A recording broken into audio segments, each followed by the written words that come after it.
Victoria Langford stood soaking wet in a strange man's doorway at midnight, mascara streaking down her face, finally ready to admit she'd been wrong about everything. The billionaire attorney who spent her entire life believing children were deal breakers was about to confess she'd fallen in love with a broke single father and his 6-year-old son. But before we get there, you need to understand how a woman worth $2 billion ended up standing in the rain outside a cramped Seattle apartment, terrified and hopeful at the same time. If you want to see how this impossible love story ends, stick around until the final part, and drop a comment telling me what city you're watching from. I love seeing how far these stories travel. The Rainier Tavern wasn't the kind of place Victoria Langford normally spent her Friday nights. Hell, it wasn't the kind of place she'd even notice while driving past in her Mercedes. Dim lighting, scratched wooden bar top, sports playing on a television that probably hadn't been replaced since 2008. The whole place smelled like beer and old carpet. But tonight, after 14 straight hours of depositions and 3 conference calls that should have been emails, Victoria didn't want ambient lighting and craft cocktails.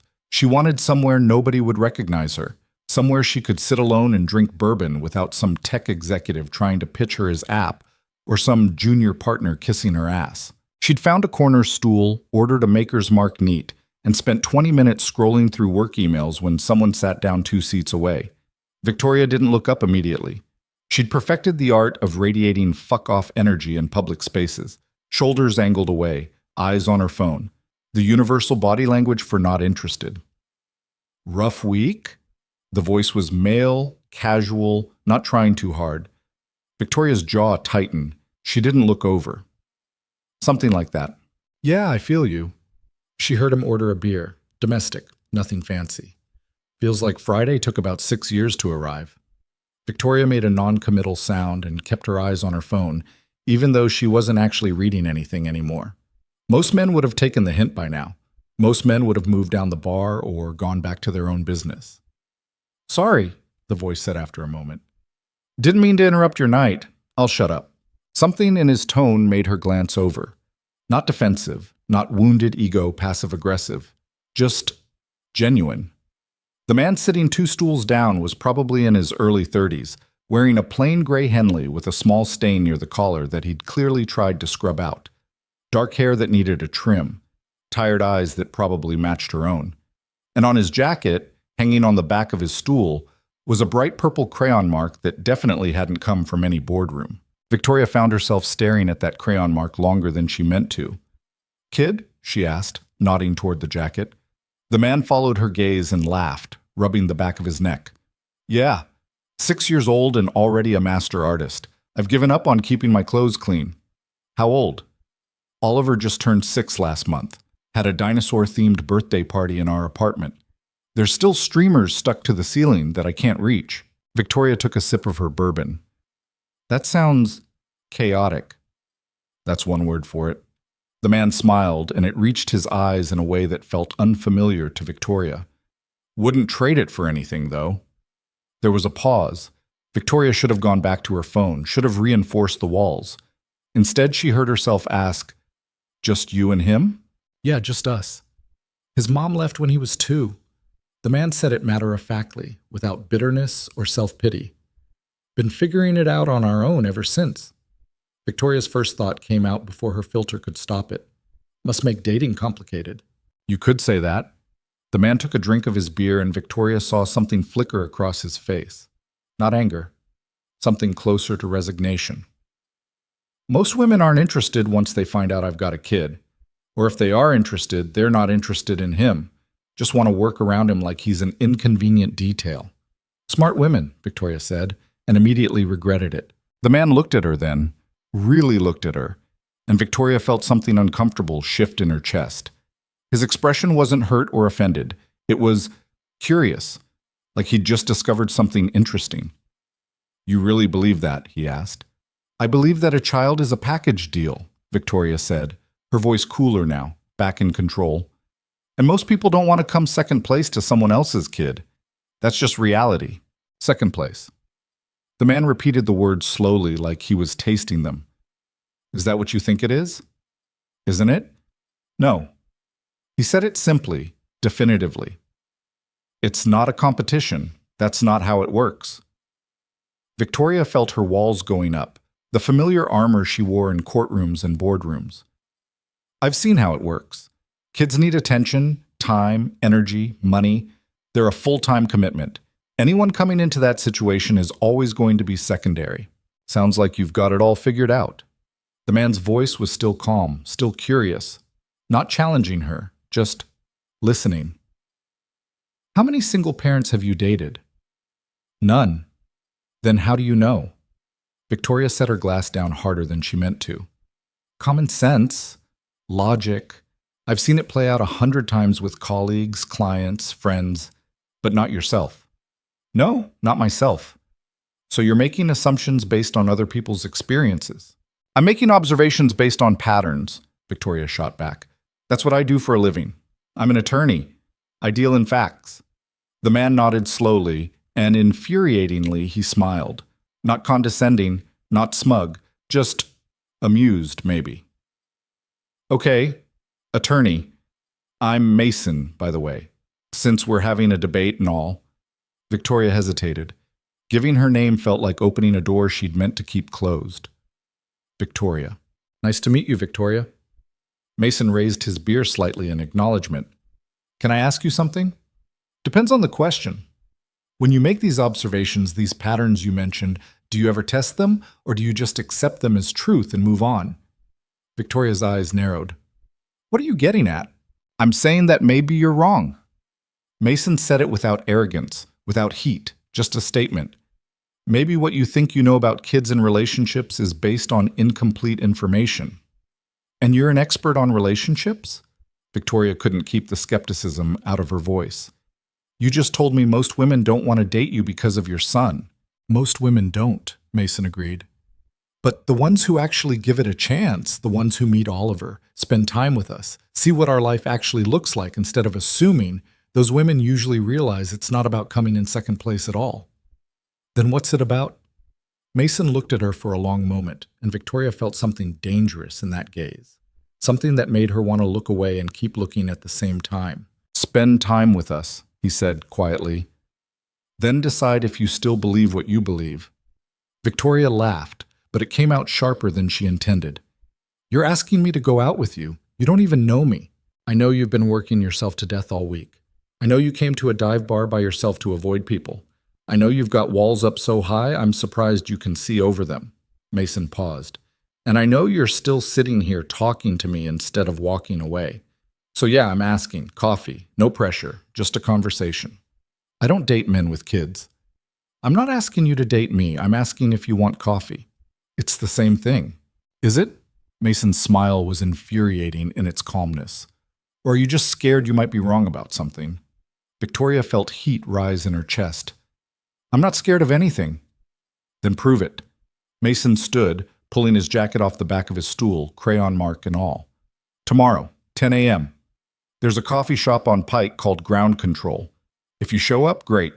If you don't, no harm done. I'll buy Oliver the donut he's been asking for and forget this conversation ever happened. He pulled a 20 from his wallet and left it on the bar, covering both his beer and Victoria's bourbon. Before she could protest, he was already heading toward the door. Mason, Victoria called out before she could stop herself. He turned back. Why? She asked. Why would you waste your time on someone who's already told you this won't work? Mason's smile was different this time. Softer. Sadder, maybe. Because I've learned that the best things in life are usually the ones we're most afraid of. Then he was gone, and Victoria was left alone at the bar with an empty glass and a business card he'd somehow slipped onto the counter. Mason Cole. Structural engineer. She should throw it away. Should finish her drink, go home, forget this entire conversation. She had a huge case starting Monday. She didn't have time for coffee with a broke single dad and his kid. Victoria stared at the card for a long time. Then she put it in her purse.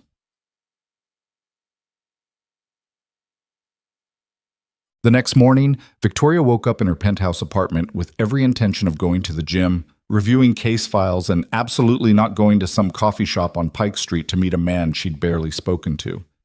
She made it until 9:30 before admitting to herself that she was going. Ground Control was exactly the kind of place Victoria usually avoided. Mismatched furniture, local art on the walls, A chalkboard menu with drink names that tried too hard to be clever. But it was clean, not too crowded, and when she walked in at 10:03 a.m., she spotted Mason immediately.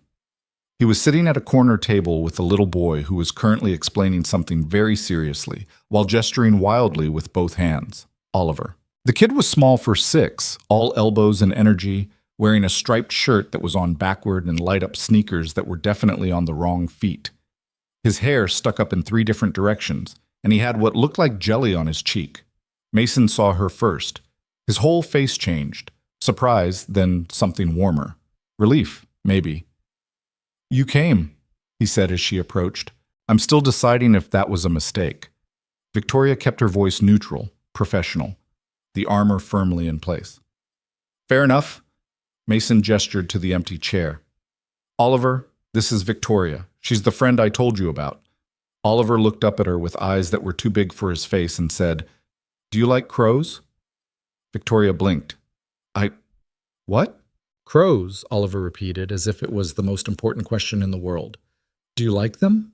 Because there's one that lives in the park by our house, and his name is Winston, and he's my best friend, but Dad says Winston probably has lots of other bird friends too, but I think I'm his favorite because I bring him crackers." Mason was trying not to laugh. "Oliver, maybe let Victoria sit down first before you start the Winston presentation." "But it's important," Oliver insisted. "What if she doesn't like crows? That's need-to-know information, Dad." Victoria found herself sitting down without consciously deciding to. "I don't have strong feelings about crows one way or another." Oliver's face fell slightly. "Oh." "But," Victoria added, surprising herself, "I've never had a crow as a friend before, so I'm open to learning why they're worth liking." Oliver's entire face lit up like she'd just handed him $1 million. "Okay, so first of all, they're super smart. Like, smarter than most dogs. And Winston can recognize my face even though there's like 1 billion people in Seattle. And one time he brought me a bottle cap as a present, and Dad says that means he likes me. And also they can talk kind of like parrots, except they choose not to because they're mysterious. And Oliver," Mason interrupted gently. "Breathe, buddy." The kid took a dramatic breath, but his smile never wavered. "Can I tell her about the time Winston stole a French fry from that mean guy?" "Maybe after Victoria gets her coffee." Mason looked at her with an expression that seemed to say, "I warned you this would be chaotic." Victoria ordered a black coffee from the teenager behind the counter, ignoring the overly complicated menu, and returned to the table where Oliver was now drawing on a napkin with a green crayon he'd apparently been hiding in his pocket. "That's Winston," Oliver announced, holding up a drawing that looked more like a blob with legs than a bird. "And that's me, and that's Dad, and that's you." Victoria looked at the stick figure that was apparently meant to be her. It had angry eyebrows and spiky hair. "Why do I look mad?" "Because you looked mad when you walked in," Oliver said matter-of-factly. "But you look less mad now, so I'll fix it." He carefully erased the eyebrows and redrew them. "There. Now you look normal." "Oliver," Mason said, his voice carrying a warning. "What?" "I'm just being honest. You always say honesty is good." "Honesty is good. Tact is also good." "What's tact?" "It's when you're honest, but you don't say things that might hurt people's feelings." Oliver considered this seriously. "Did I hurt your feelings?" he asked Victoria. "No," Victoria said, and realized she meant it. "I did look mad when I walked in." "Why?" "Because I wasn't sure I wanted to be here." "But you came anyway?" "Yeah." "Why?" "Oliver," Mason cut in again, "maybe give Victoria some space before you interrogate her." "I'm not I'm not doing that thing. I'm just asking questions. You said questions are good." "They are. In moderation." Oliver sighed deeply, with the weight of someone far older than 6. "Adults have so many rules." Victoria found herself almost smiling. Almost. They stayed at the coffee shop for an hour. Oliver talked about Winston, about the construction site near his school where he watched cranes every day, about his teacher Ms. Patterson who let him bring in a rock collection for show and tell. Mason mostly listened, occasionally steering the conversation when Oliver got too far off track, throwing in gentle corrections when the kids' stories got too exaggerated. Victoria mostly observed, Watch the way Mason's hand automatically steadied Oliver's juice box before it tipped over, the way he knew without asking that Oliver didn't like the crusts on his banana bread, the quiet patience when Oliver interrupted him for the dozenth time. "Do you have kids?" Oliver asked her at one point. "No." "Do you want kids?" "Oliver," Mason warned. "I'm just asking." Victoria met the kid's eyes. "I don't know." "That's okay," Oliver said generously. "Dad says it's okay not to know stuff. Except math. Math you have to know or Miss Patterson gets disappointed." When they finally left the coffee shop, Oliver running ahead to look at a dog tied up outside, Mason walked beside Victoria in silence for a moment. "So," he said finally, "still think kids mean coming in second place?" Victoria watched Oliver, who was now crouched down, asking the dog's owner 17 questions about what kind of dog it was and whether it liked squeaky toys. "I think," Victoria said carefully, "that your son has more energy than should be legally allowed in one small human." Mason laughed. "That's not an answer." "It's the only answer you're getting today." "Fair enough." Mason paused as they reached the corner where Victoria had parked. "Same time next week?" "I didn't agree to next week." "You didn't say no either." Victoria looked at him, really looked at him. He wasn't handsome in the traditional sense. His clothes were worn, his car was probably older than Oliver, and she'd bet money his apartment was tiny and cramped. He had nothing she usually looked for in men, nothing that made sense on paper. But he also wasn't looking at her like she was Victoria Langford, attorney at law, worth $2 billion. He was just looking at her like she was a person he found interesting. It had been a long time since anyone looked at her like that. "Maybe," Victoria heard herself say. Mason's smile was slow and genuine. "I'll take maybe." Oliver came running back, breathless and happy. "Dad, Dad, that dog's name is Pancake. Can we get a dog named Pancake?" "We've talked about this, buddy. Our apartment doesn't allow dogs." "What about a small dog? Like a really, really small dog?" "Still a dog." "What about a cat?" "Also no." "What about a fish?" "We'll talk about it." Oliver turned to Victoria. "Are you coming next week?" Victoria hesitated. "Maybe." "That's what Dad says when he means yes, but doesn't want to promise." "Oliver," Mason said, trying not to smile, "it's true. Last week you said maybe about pizza for dinner, and we totally had pizza." Victoria looked at Mason, who shrugged helplessly. The kid's not wrong. Despite herself, despite everything, Victoria felt something crack in her chest, something small but significant. "Okay," she said, "next week." Oliver fist-pumped like he'd just won the lottery. "Yes, can we go back to the same coffee place? They have good banana bread." "We'll see," Mason said, but he was looking at Victoria when he said it. They parted ways at the corner. Victoria walked to her Mercedes while Mason and Oliver headed toward a beat-up Honda that had definitely seen better days. As she unlocked her car, she heard Oliver's voice carry across the parking lot. "Dad, I like her. She seems mean but not actually mean. Just pretend mean." "Oliver, don't yell that across parking lots." "Why not?" "Because Victoria can probably still hear you." Victoria smiled to herself as she got in her car. The kid wasn't wrong about that either. Monday morning arrived with the force of a freight train. Victoria was in her office by 6 a.m., reviewing briefs for the Mackenzie case, a corporate merger dispute that would have been straightforward if both parties weren't being represented by assholes who billed $800 an hour to argue about semicolons. By 9 a.m., she was in a conference room surrounded by junior associates who all looked terrified of her, which was good. Fear kept people sharp. "The timeline's wrong," Victoria said, not looking up from the document in front of her. Section 3, paragraph 7. The acquisition date is listed as March 14th. It was March 15th. Fix it. "But the difference is just one day," one of the associates, Miller, fresh out of Stanford, said carefully. "Does it really matter?" Victoria's eyes snapped up. "Does it matter? Does precision matter in a multi-million-dollar lawsuit where the opposing counsel is looking for any reason to shred our credibility?" "Yes, Miller, it fucking matters." Miller's face went pale. "Right. Sorry, I'll fix it." "You'll do more than fix it. You'll go through every single date, time, and number in this entire brief and verify them against source documents. If I find one more error, you're off this case. Yes, ma'am. Victoria went back to her notes, but she could feel the tension in the room. Good. Let them be tense. Tense meant careful.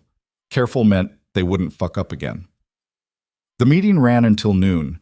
By the time everyone cleared out, Victoria's assistant Sarah appeared in the doorway with a salad Victoria didn't remember ordering and a knowing look Victoria definitely didn't appreciate.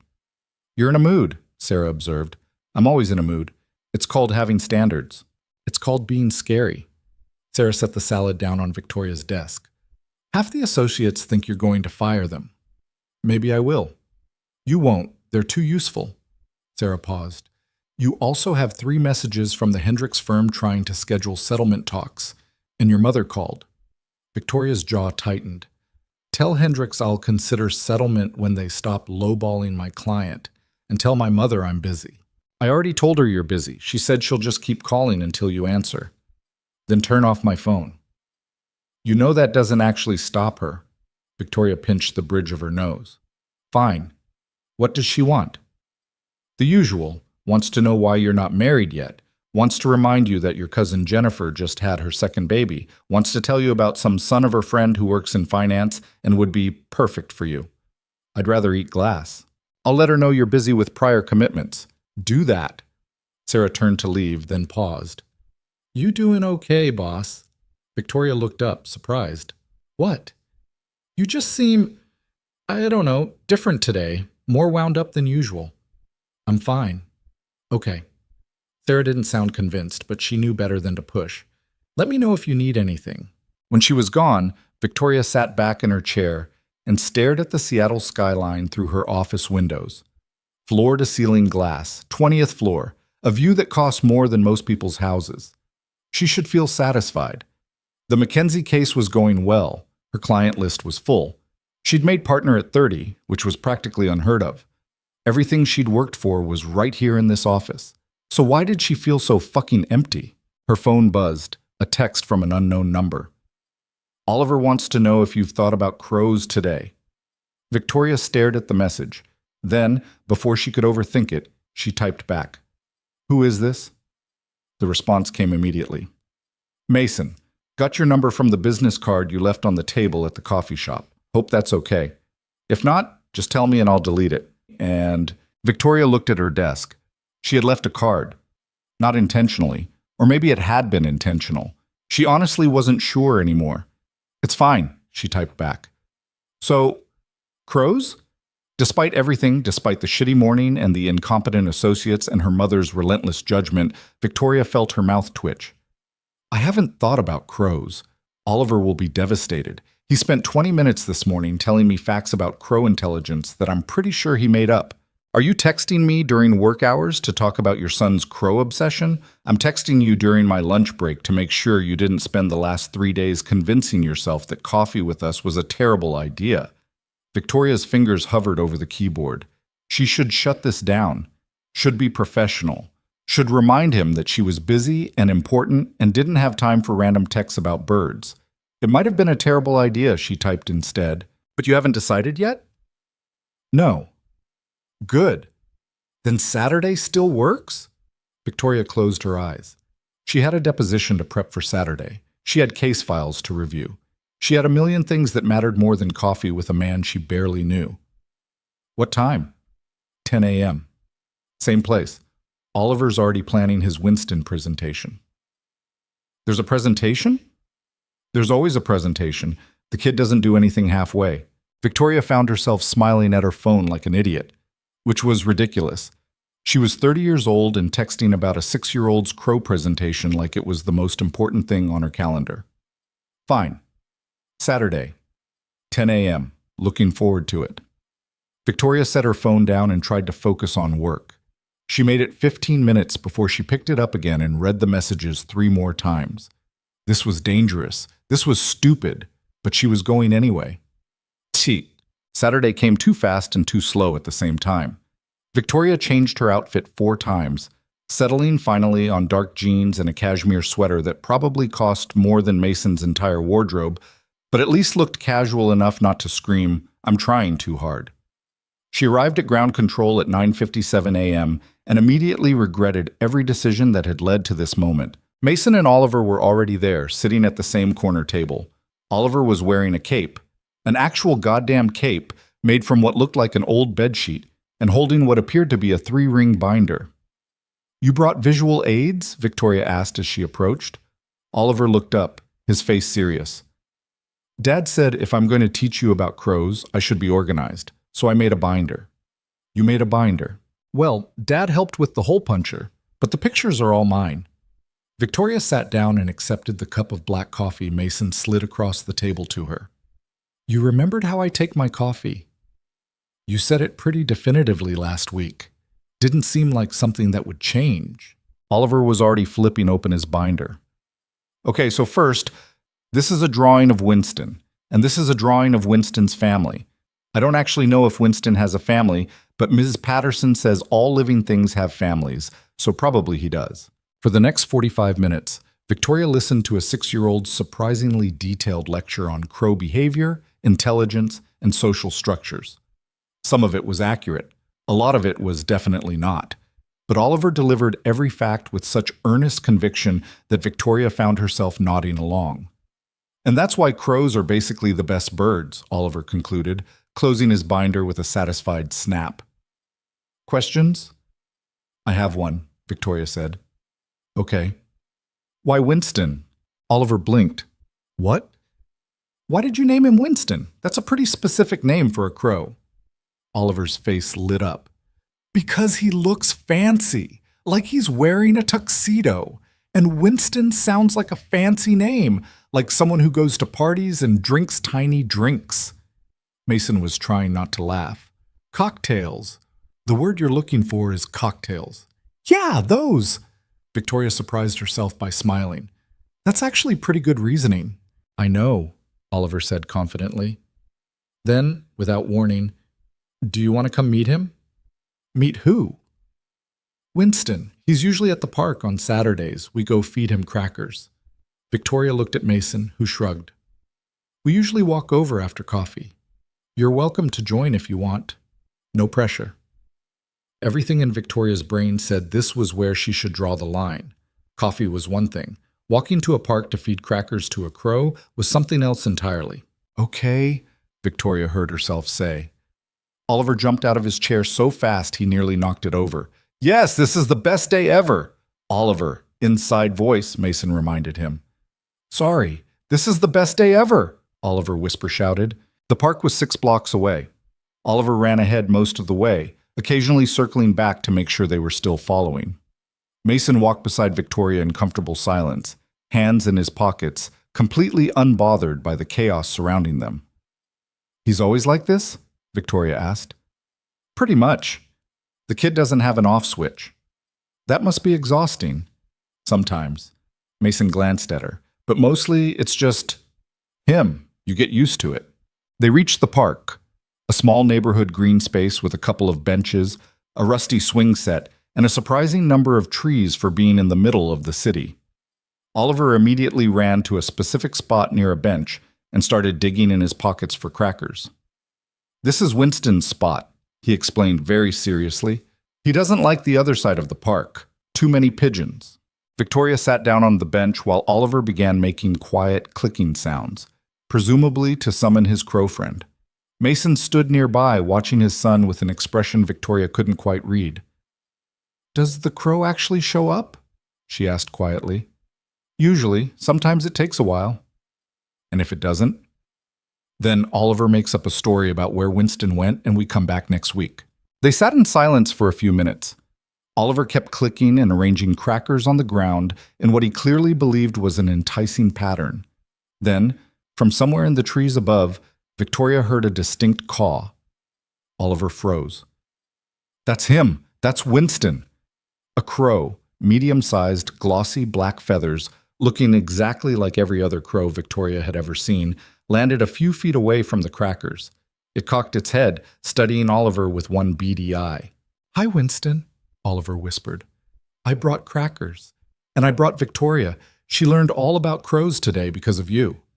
The crow hopped closer, grabbed a cracker, and flew back to a low branch to eat it. Oliver turned to Victoria with the most triumphant expression she'd ever seen on a human face. See? He likes me.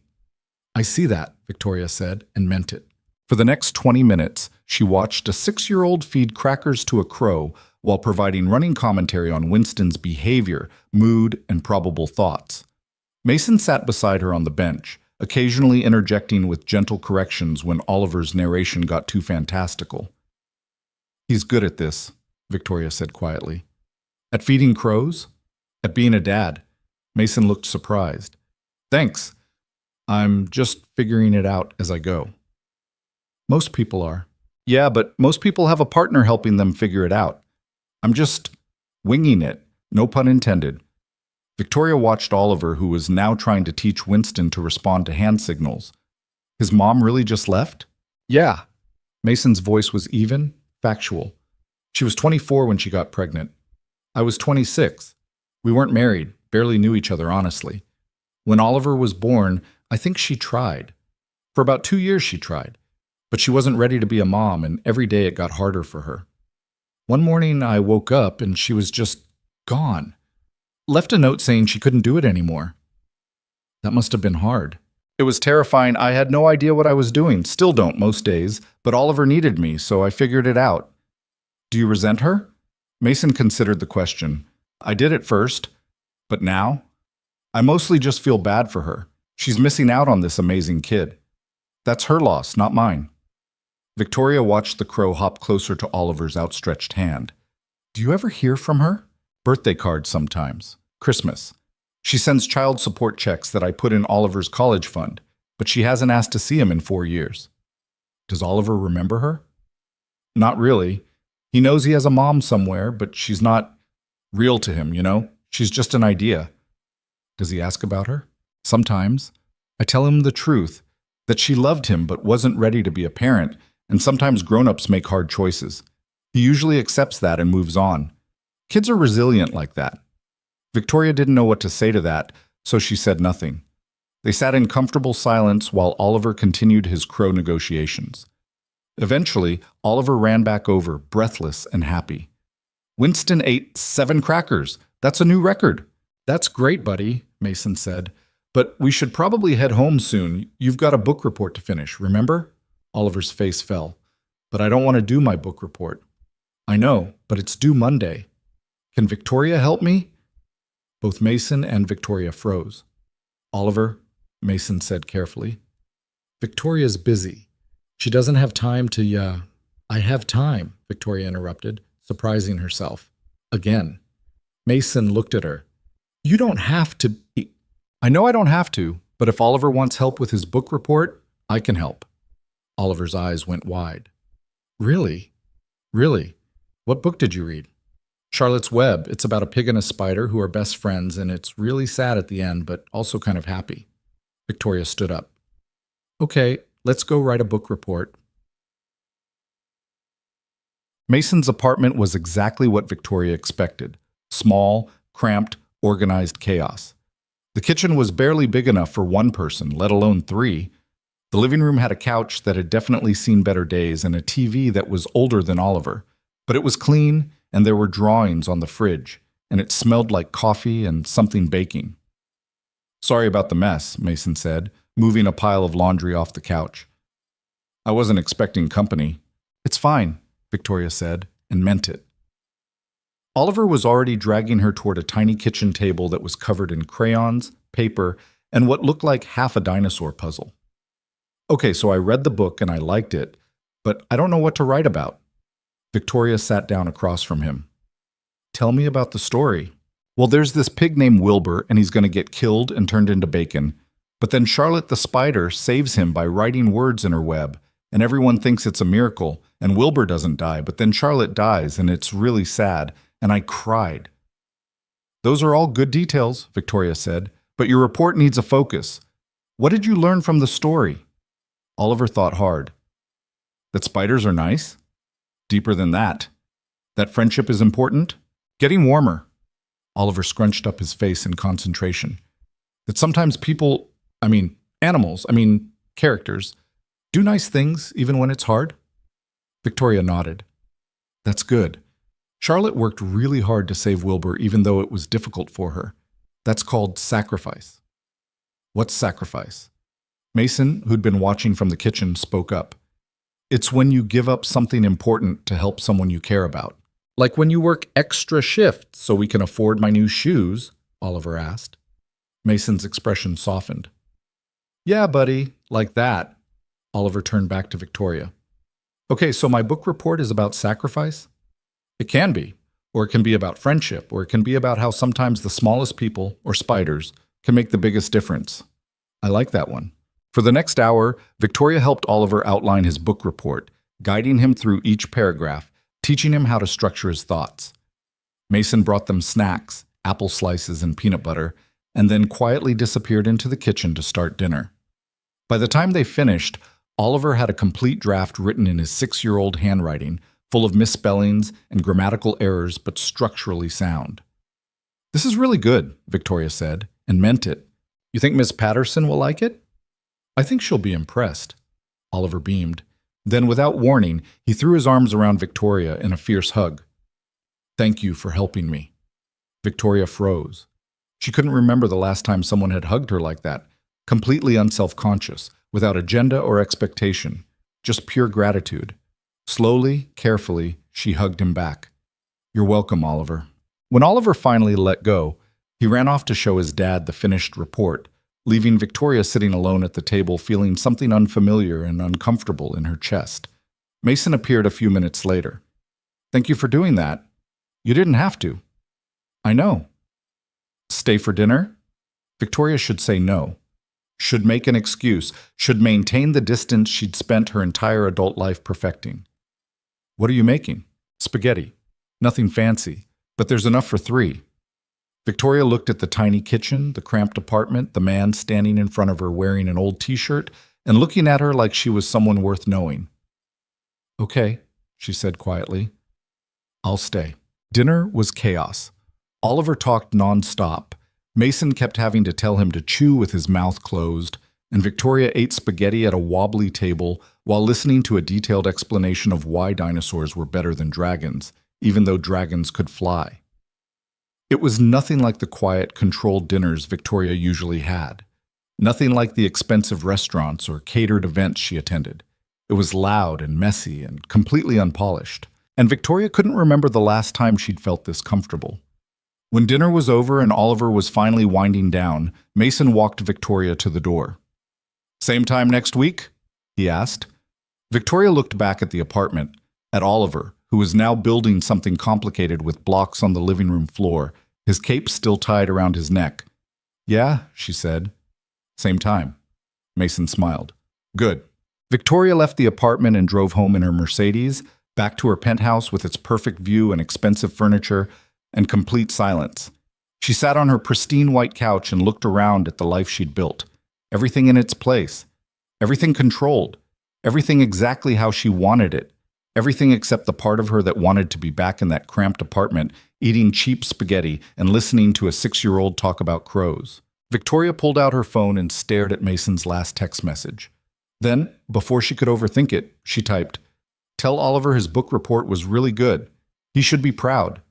The response came quickly. He's already told me 6 times how smart you are.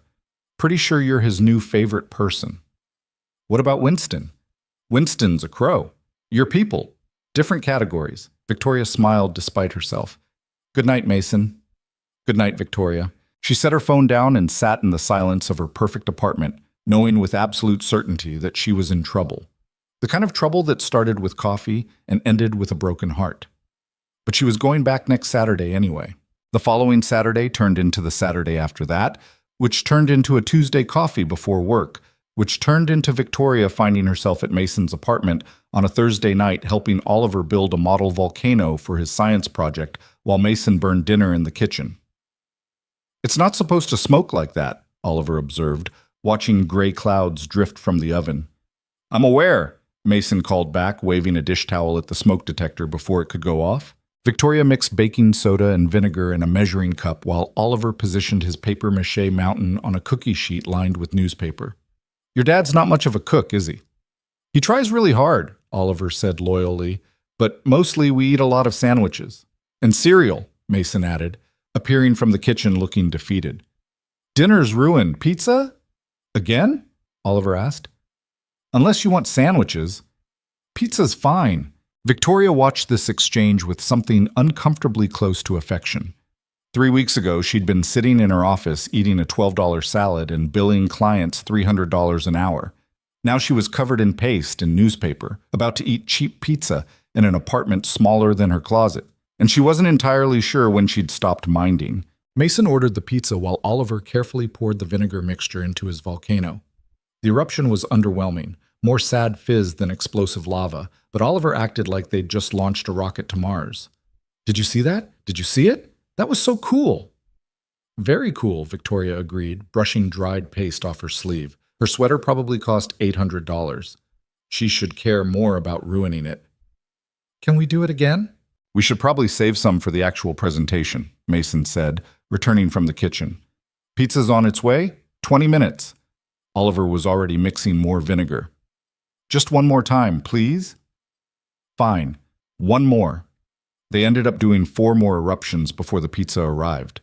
By then, Victoria's sweater was definitely ruined, there was red food coloring on Mason's shirt, and Oliver had somehow gotten baking soda in his hair. They ate pizza sitting on the living room floor because the kitchen table was covered in volcano supplies. Oliver talked about his upcoming presentation, about Winston who'd apparently learned to recognize Oliver's backpack, about a girl in his class named Emma who could burp the alphabet. That's disgusting, Victoria said. I know, it's awesome, Oliver said through a mouthful of pepperoni. Chew first, talk second, Mason reminded him for the 3rd time. After dinner, while Mason tried to wrestle Oliver into the bath, Victoria found herself cleaning up the pizza boxes and volcano mess without being asked. She was loading paper plates into the trash when her phone rang. Her mother. Victoria stared at the screen, then silenced it. It rang again 30 seconds later. You going to answer that? Mason asked, emerging from the bathroom looking damp and exhausted.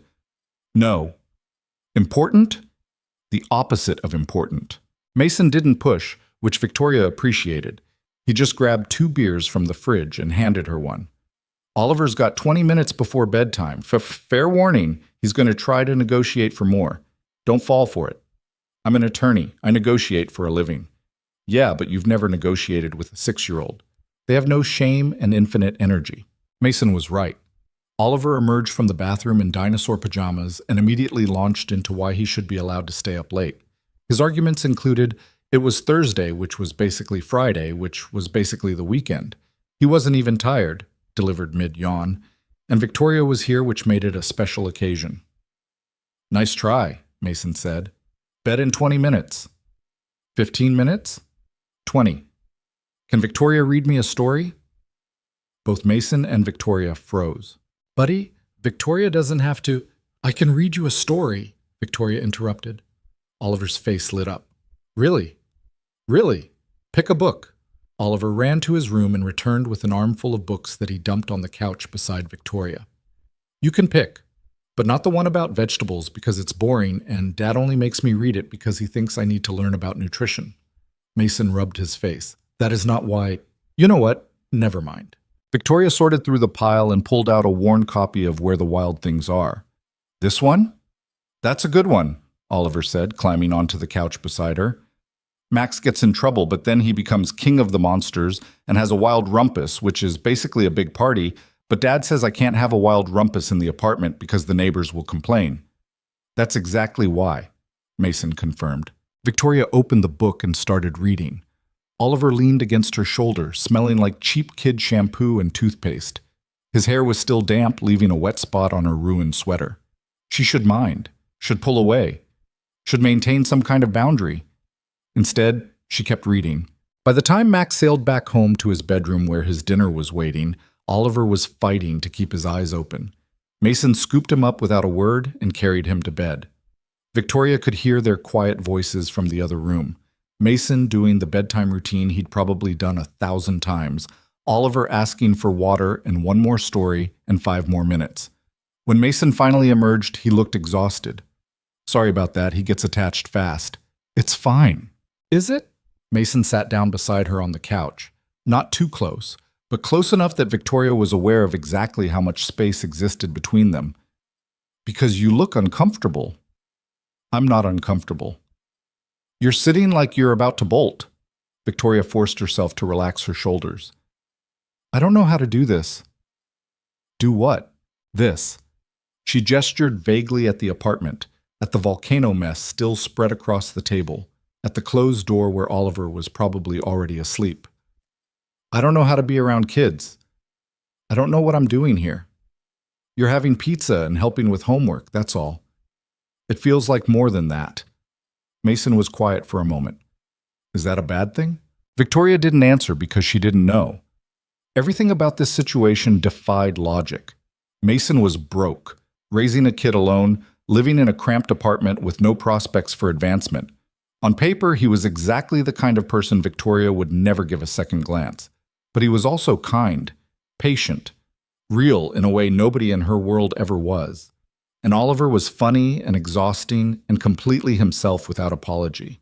And somehow, sitting in this tiny apartment eating cheap pizza felt more honest than anything Victoria had done in years. I don't know, she said finally. Fair enough. Mason took a drink of his beer. For what it's worth, I don't really know what I'm doing either. I just figured we could keep not knowing together and see what happens. That's a terrible strategy. Probably, but it's the only one I've got. Victoria's phone rang again. Her mother, third time tonight. You should probably answer that, Mason said. I really shouldn't. Family? Something like that. They worried about you. They're worried I'm 30 and not married. Victoria silenced the call. My mother has a list of acceptable men I should be dating. Stockbrokers, tech executives, trust fund kids, people with the right pedigree and bank accounts. And I'm guessing I'm not on that list. You wouldn't even make the first cut. Mason laughed. Wow. Tell me how you really feel. I'm being honest. My mother would take one look at this apartment and have a heart attack. My father would ask what you do for a living and then spend 20 minutes explaining why structural engineering is a dying field. They'd hate you before you even opened your mouth. Good thing I'm not trying to impress them then. Doesn't it bother you? What, that I'm not rich? That I live in a shitty apartment and drive a car that's one breakdown away from the junkyard? Mason shrugged. I know what my life looks like from the outside, but Oliver's fed, he's happy, he's doing fine in school. We've got a roof and heat and enough money for pizza when I burn dinner. That's enough. Is it though? You asking me or yourself? Victoria didn't answer. Her phone buzzed with a text. Your father and I expect you for dinner Sunday, 6 p.m. Don't be late. She stared at the message, then set the phone face down on the couch. I should go, she said, standing up. Victoria, thanks for dinner. Tell Oliver good luck with his volcano. She was halfway to the door when Mason's voice stopped her. You're doing it again. Doing what? Running. Every time something feels too real, you bolt. Victoria turned around. I'm not running. I'm leaving. There's a difference. Is there? Yes. Running implies I'm scared. I'm just being practical. Right, practical. Mason stood up, hands in his pockets. You know what I think? I'm sure you're going to tell me. I think you're terrified that you might actually like being here, that this might be something you want, and that scares the shit out of you because wanting something means you might lose it. Victoria felt something hot and defensive rise in her chest. You don't know anything about me. I know you've been coming here 3 times a week for a month. I know you helped Oliver with his book report and his volcano and spent 2 hours last Tuesday teaching him about fractions. I know you laugh at his terrible jokes, and you remembered that he doesn't like green peppers on his pizza. Mason paused. I know you keep coming back even though everything about this probably goes against every logical decision you've ever made. Maybe I'm just bored. You're a lot of things, Victoria. Bored isn't one of them. They stared at each other across the small living room. Victoria's hands were shaking. She didn't know if it was anger or fear or something else entirely. I have to go, she said again. This time, Mason didn't stop her. Victoria drove home too fast, gripping the steering wheel like it was the only thing keeping her grounded. By the time she reached her building, her hands had stopped shaking, but her chest still felt tight. She rode the elevator to her penthouse, unlocked the door, and stood in the perfect silence of her perfect apartment. Everything in its place, everything controlled, everything exactly how she wanted it, except it didn't feel like enough anymore. Victoria poured herself a bourbon and sat on her white couch, staring at the Seattle skyline. Her phone buzzed, a text from Mason. "You forgot your jacket." Then, a few seconds later, "Oliver wants to know if you're mad at him." Victoria closed her eyes. "I'm not mad at Oliver, but you're mad at me. I'm not mad at anyone." "Then why did you leave like that?" Victoria's fingers hovered over the keyboard. She could lie, could make an excuse, could rebuild the walls she felt crumbling. "Because you're right," she typed finally, "and I don't know what to do with that." Mason's response took longer this time. "You don't have to do anything. Just don't disappear. I can't promise that. I'm not asking for promises. I'm just asking you to show up."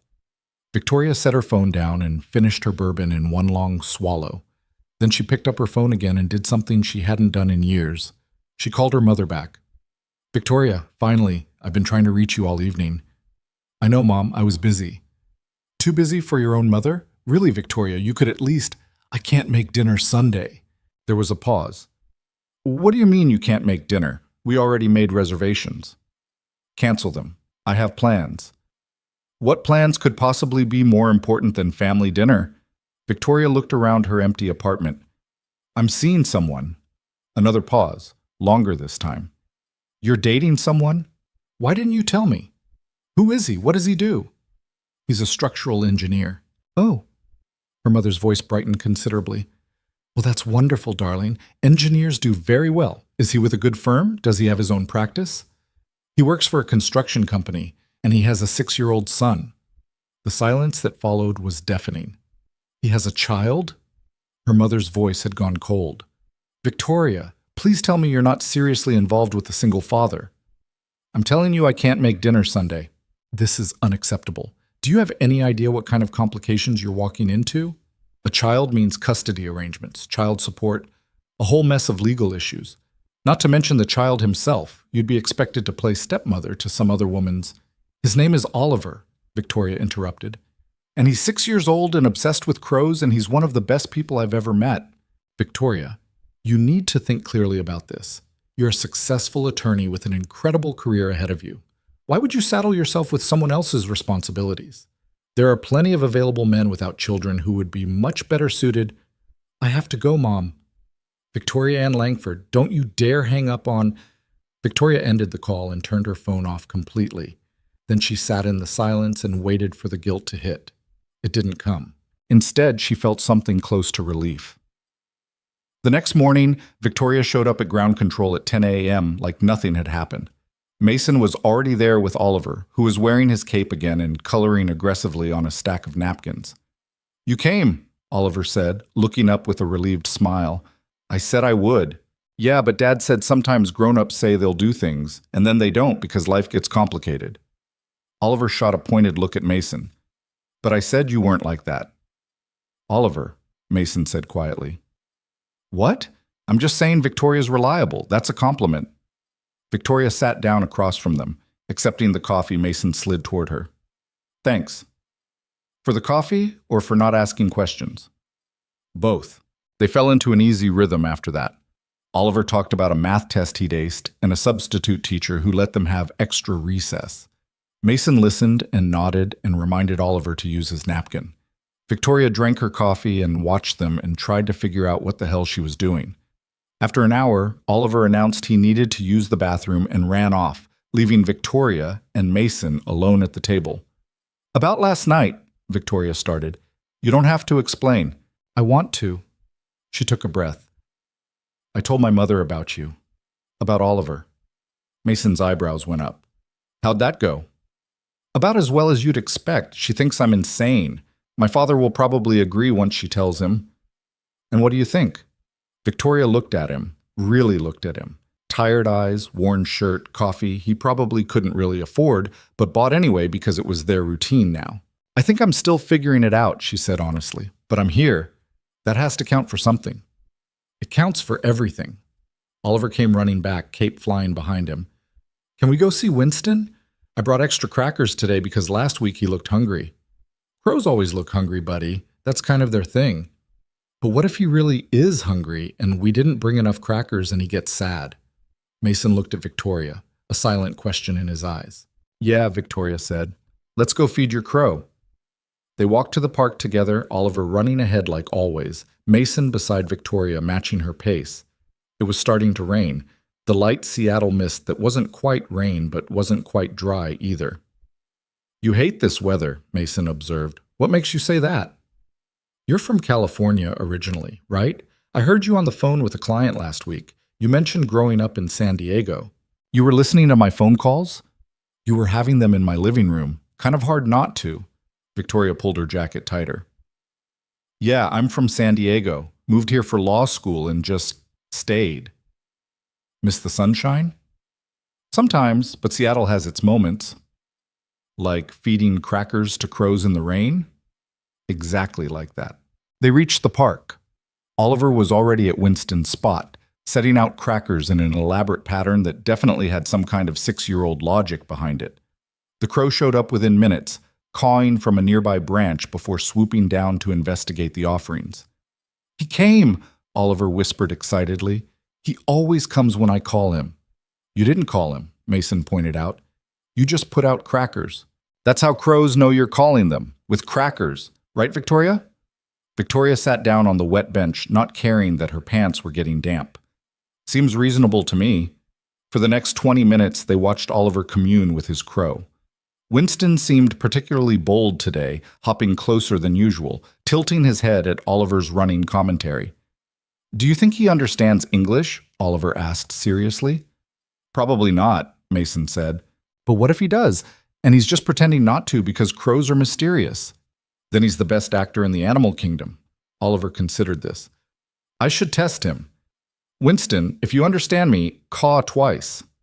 Winston cawed once, grabbed another cracker, and flew off. So close, Oliver said, undeterred. Victoria's phone buzzed. Work email. A crisis with the Mackenzie case. Some new evidence that changed everything. She should leave right now, get to the office, handle it. Instead, she silenced the notification and stayed on the wet bench, watching a 6-year-old try to communicate with a crow while rain misted down around them. You gonna get that? Mason asked. No. Important? Probably, but it can wait. Mason didn't say anything, but Victoria caught the small smile on his face. They stayed at the park until Oliver had exhausted both his cracker supply and his Winston theories. On the walk back to the apartment, Oliver grabbed Victoria's hand without warning or permission, his small fingers wrapping around hers like it was the most natural thing in the world. Victoria's first instinct was to pull away, to maintain distance, to remember that she wasn't his mother, wasn't even really dating his father, was just whatever this was. Instead, she held on. Back at the apartment, while Oliver changed out of his damp clothes, Mason made grilled cheese sandwiches that were only slightly burned. You're getting better at this, Victoria observed. Low bar to clear. Still counts as progress. They ate lunch at the tiny kitchen table, Oliver talking nonstop about Winston's behavior patterns and whether crows could recognize individual humans by their faces. They can, Victoria said. I looked it up. Crows have been shown to remember human faces for years. Oliver's eyes went wide. So, Winston knows my face? If he's been seeing you regularly, probably. That means we're really friends. Real friends remember each other's faces. After lunch, Oliver wanted to build a fort in the living room. Within 20 minutes, every blanket and pillow in the apartment had been requisitioned for what Oliver called Fort Awesome, and what Mason called a structural nightmare waiting to collapse. It's fine, Dad. Victoria said it's structurally sound. I absolutely did not say that, Victoria corrected. But you're smart, and you didn't say it would fall down, so that means you think it's fine. That's not how logic works. It's how Oliver logic works, Mason said, helping prop up a particularly unstable corner with a broom handle. They spent the afternoon in the fort, which did eventually collapse twice, playing a card game Oliver invented on the spot with rules that changed every 5 minutes. Victoria should have been at the office handling the Mackenzie crisis. Instead, she was sitting on the floor of a blanket fort, arguing about whether dragons could be blue or if they were strictly red and gold. Dragons can be any color, Oliver insisted, because they're magic. But real dragons were probably lizards, Victoria countered, and lizards are usually green or brown. There are blue lizards. I saw one at the zoo. Those are tropical. European dragons would have been adapted to colder climates. You're thinking about this way too hard, Mason said, laughing. I'm applying logical principles to a fictional creature. That's what lawyers do. Lawyers think about dragon colors? When necessary. Oliver climbed into Victoria's lap without asking, holding up his cards. Can you help me? I think Dad's cheating. I'm not cheating. You just keep changing the rules in your favor. That's called strategy, Dad. Victoria found herself with her arms around a 6-year-old who smelled like peanut butter and rain, feeling something dangerous and warm settle in her chest. This was the moment she should pull back, should remember all the reasons this couldn't work. But Oliver was warm and trusting in her lap. Mason was laughing at his son's creative interpretation of card game rules, and Victoria felt more present than she had in years. Her phone buzzed again. 5 missed calls from the office. 7 urgent emails. She turned it off completely. Everything okay? Mason asked. Yeah, Victoria said, and meant it. Everything's fine. They played cards until Oliver started yawning, even though it was barely 4 in the afternoon. Mason carried him to his room for what he called a power nap, and what Oliver called not fair because I'm not even tired. When Mason came back, Victoria was folding blankets, trying to restore some order to the living room chaos. You don't have to clean up. I know. I'm doing it anyway. They worked in comfortable silence for a few minutes, putting pillows back on the couch, stacking the cards Oliver had scattered everywhere. Your phone's been going off a lot, Mason observed. Work crisis. I'm ignoring it. Is that wise? Probably not, but I'm doing it anyway. Mason sat down on the couch, watching her. Why? Why what? Why are you here instead of handling your work crisis? A month ago, you would have left the second your phone rang. Victoria folded the last blanket and sat down beside him. Not close enough to touch, but closer than she would have sat a month ago. A month ago, I didn't know you existed. And now? Now I'm sitting in your apartment folding blankets instead of doing my job. Victoria looked at him. I don't know what I'm doing, Mason. I don't know how to do this. Every instinct I have says I should walk away before this gets more complicated. But you're not walking away. No, I'm not. Why not? Victoria thought about it, about the logical answer, the safe answer, the answer that would maintain her walls and her distance. Instead, she told the truth. Because when I'm here, I don't feel empty. And I felt empty for so long I forgot what anything else felt like. Mason reached over and took her hand. His palm was calloused from work, warm, solid. Then stay, he said simply. It's not that simple. Why not? Because I'm a mess. Because I don't know how to be around kids. Because my family will hate you and your son. Because I work 80 hours a week and I live for my career and I don't know how to make space for anything else. Victoria's voice cracked slightly. Because I'm terrified I'm going to fuck this up. You think I'm not terrified? Mason squeezed her hand. I've got a 6-year-old depending on me for everything. I live paycheck to paycheck. My ex left because she couldn't handle being a parent. What if you realize the same thing? What if Oliver gets attached and you decide this is too hard? Is that what you think will happen? I don't know, but I'm here anyway. They sat in silence, hands linked, both scared and both staying anyway. From Oliver's room came a quiet sound, singing, off-key and sleepy. Mason smiled. He sings himself to sleep sometimes. Kid can't carry a tune to save his life. He gets that from you? Definitely from me.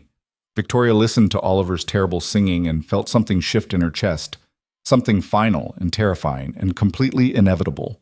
She was falling for both of them, and there wasn't a damn thing she could do to stop it. 2 months passed like water through fingers, fast and impossible to hold on to. Victoria found herself spending more nights at Mason's cramped apartment than her own penthouse. She kept a toothbrush in his bathroom, spare clothes in a drawer Mason had cleared out without her asking. Oliver started setting 3 plates at dinner automatically. It should have felt too fast, should have triggered every alarm bell Victoria had spent 30 years installing. Instead, it felt inevitable. But inevitable didn't mean easy. I need you in the office, Sarah said over the phone one Tuesday morning while Victoria was helping Oliver find his other shoe. The Henderson deposition got moved up. They want you there in an hour. I can't. Victoria, this is a $12 million case. You need to be here. Oliver was hopping around on one foot. His missing shoe apparently vanished into another dimension. Mason was in the kitchen burning toast again, smoke detector chirping its familiar warning. "I'll be there in 2 hours," Victoria said. "They want you in 1. Then they'll have to wait." She hung up before Sarah could argue, then got down on her hands and knees to look under the couch, where she found Oliver's shoe, a toy dinosaur, and 3 of Winston's feathers that Oliver was apparently collecting. "Found it," she announced. Oliver grabbed the shoe and tried to put it on the wrong foot. Victoria corrected him without thinking, tying the laces while Mason dealt with the smoke situation in the kitchen. "You're really good at that," Mason said, appearing with a plate of slightly burned toast. "At what?" "The whole morning routine thing. You've only been doing this for like 2 months, and you're already better at finding lost shoes than I am." "That's a low bar. Still impressive." Oliver grabbed his backpack, which Victoria had helped him pack the night before because Mason forgot it was library day, and announced he was ready. "Jacket," both Victoria and Mason said simultaneously. Oliver groaned but grabbed his jacket from the hook by the door, the one with the permanent crayon stain that would probably outlive them all. Victoria drove them to Oliver's school in her Mercedes, Oliver chattering in the back seat about a spelling test he was definitely going to ace because Victoria had quizzed him last night. Mason sat in the passenger seat looking uncomfortable in a way he always did in her car, like the leather seats and new car smell reminded him of exactly how different their worlds were. "You don't have to drive us every time," he said quietly. "I know. I want to. Your office is in the opposite direction." "I'm aware of geography, Mason. I'm just saying. I know what you're saying, and I'm still driving." They pulled up to the elementary school, joining the chaos of morning drop-off. SUVs and minivans everywhere, parents in yoga pants and business suits, kids with backpacks bigger than they were. Oliver unbuckled himself and leaned forward between the seats. "Can you pick me up today?" "I have depositions until 6, Victoria said. "But I'll be at dinner, okay?" "Promise?" "Promise." Oliver hugged her quickly, a gesture that still surprised Victoria every single time, then scrambled out of the car and ran toward the building where his friend Marcus was waiting. Mason watched him go with the expression he always got during drop-off, part relief, part worry, part something Victoria couldn't quite name. "He's fine," Victoria said. "I know, it's just, he's getting so attached to you." "Is that a problem?" "I don't know yet." Mason looked at her. "What happens when this ends?" "Who says it's going to end?" "Come on, Victoria. You work 90 hours a week at a job you love. I'm barely keeping my head above water raising a kid alone. Your family hates that I exist. My apartment is falling apart. We're running on borrowed time here." Victoria's hands tightened on the steering wheel. "So what? We should just end it now? Save everyone the trouble?" "That's not what I'm saying." "Then what are you saying?" "I'm saying I'm scared. Oliver asks about you every morning. He sets a place for you at dinner even when you're not coming. Last week he told his teacher you were his sort of mom, and I didn't correct him because I didn't know what the hell to say." Victoria felt something cold settle in her stomach. "And you think that's a problem?" "I think it's going to be a problem when you realize this isn't what you want. When the reality of dating a broke single dad becomes too much, and you go back to your penthouse and your billion-dollar career. You don't know what I want. Then tell me, because from where I'm sitting, it looks like you're playing house, but keeping one foot out the door just in case." The words hit harder than Victoria expected, mostly because they were true. "I have to go," she said, her voice tight. "I'm late for a deposition." Mason got out of the car without another word. Victoria watched him walk to the bus stop in a rearview mirror, hands in his pockets, shoulders hunched against the rain. She should go after him, should say something, should figure out how to fix whatever was breaking between them. Instead, she drove to her office and buried herself in work. The Henderson deposition was a disaster. The opposing counsel was a shark named Patricia Vance, who'd clearly done her homework and exploited every weak point in Victoria's preparation. By the time they broke for lunch, Victoria had a headache the size of Seattle, and a growing sense that she was losing control of everything. "You okay?" her colleague David asked over coffee in the break room. "Fine." "You don't look fine. You look like you're about to murder someone." "Just Patricia Vance. That's justifiable homicide." David laughed, but his eyes were concerned. "Seriously, though, you've been off your game lately? Everything all right?" "Everything's fine." Because if you need to talk, I don't. Victoria took her coffee back to her office and closed the door. She had 17 new emails, 4 voicemails, and a stack of briefs that needed review by end of day.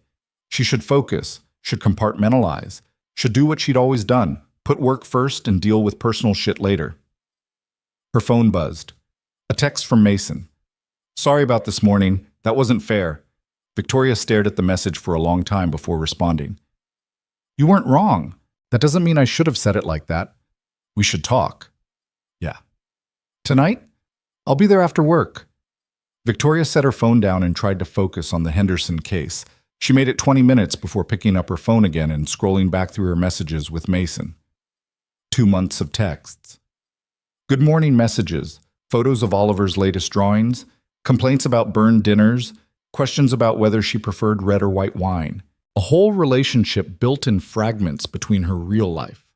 Except it was starting to feel like the real life was the one with Mason and Oliver, and everything else was just killing time. Her office door opened without warning. Sarah poked her head in. Your mother's online too. Tell her I'm busy. I tried that. She said she'll just keep calling. Victoria closed her eyes. Fine, put her through. The phone rang. Victoria answered with her professional voice, the one that meant business. Mom. Victoria, we need to talk about this ridiculous situation you've gotten yourself into. I'm at work. Can this wait? No, it can't wait. Your father and I have been trying to reach you for 2 months. You've canceled every family dinner, you won't return our calls, and according to Aunt Marie, you're still seeing that man with the child. His name is Mason, and yes, I'm still seeing him. This is unacceptable. Do you have any idea how this looks? A woman of your stature dating a construction worker with a child? He's a structural engineer, not a construction worker. Same thing. The point is, Victoria, you're throwing your life away on some man who can't even support himself, let alone a family. What future do you think you have with someone like that? Victoria felt anger rising hot and fast in her chest. Someone like what, exactly? You know what I mean. He's beneath you, Victoria, in every measurable way. Income, education, social standing. He's a good man. He's a great father. He treats me like a human being instead of a resume. Oh, please, you sound like a teenager. This isn't about feelings. It's about making smart choices. And this man is not a smart choice. Maybe I don't want to make smart choices anymore. There was a pause. What does that mean? It means I'm tired of living my life according to your checklist. I'm 30 years old and I've done everything you ever asked. I went to the right schools, got the right job, made the right money, and I was fucking miserable. Language, Victoria. No, I'm done. I'm done pretending that money and status matter more than actually being happy. Mason makes me happy, Oliver makes me happy, and if you can't accept that, then what? You'll throw away your family for some man you barely know? I know him better than I know you. When's the last time we had a real conversation that wasn't about my career or my relationship status or what the neighbors think? Her mother's voice went cold. I'm trying to protect you from making a terrible mistake.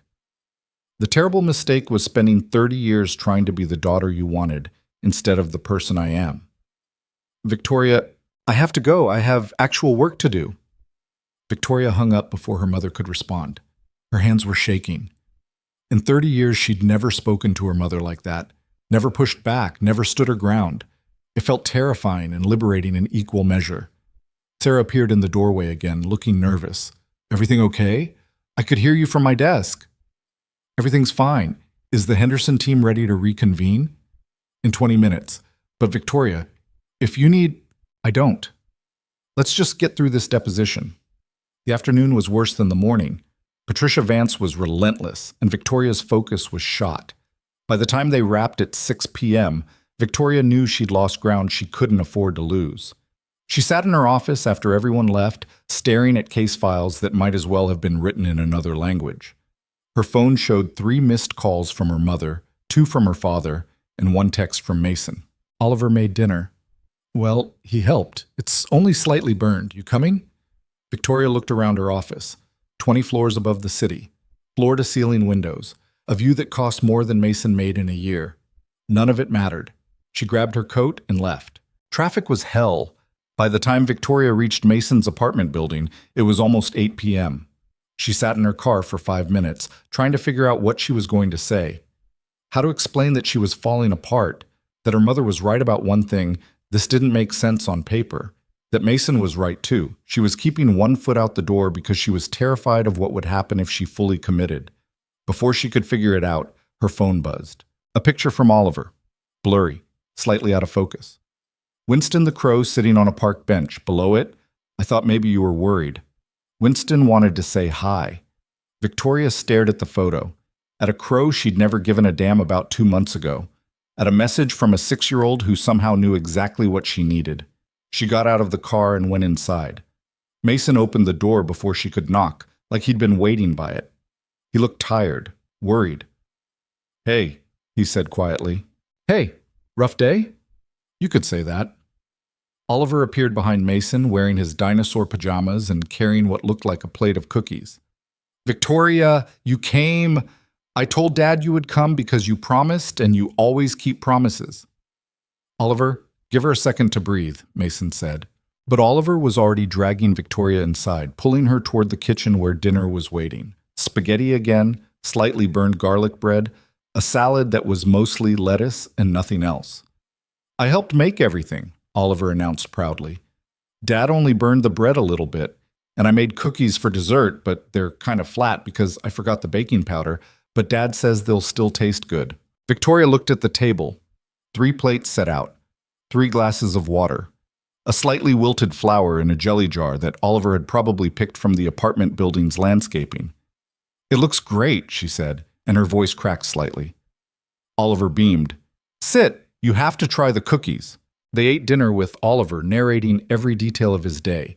The spelling test he'd aced, the game of kickball at recess where he'd scored 2 points, the picture he'd drawn in art class of Winston wearing a tiny crown. Mason was quieter than usual, watching Victoria with an expression she couldn't quite read.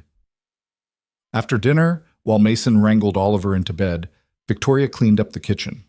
She was loading the dishwasher when she heard Oliver's voice from his bedroom. "Is Victoria mad at us?" "No, buddy, she's not mad." "Then why does she look sad?" "Sometimes grown-ups have bad days. It doesn't mean they're mad at you." "But she came anyway, even though she had a bad day." "Yeah, she did. That means she really likes us, right?" "Yeah, Oliver, I think it does."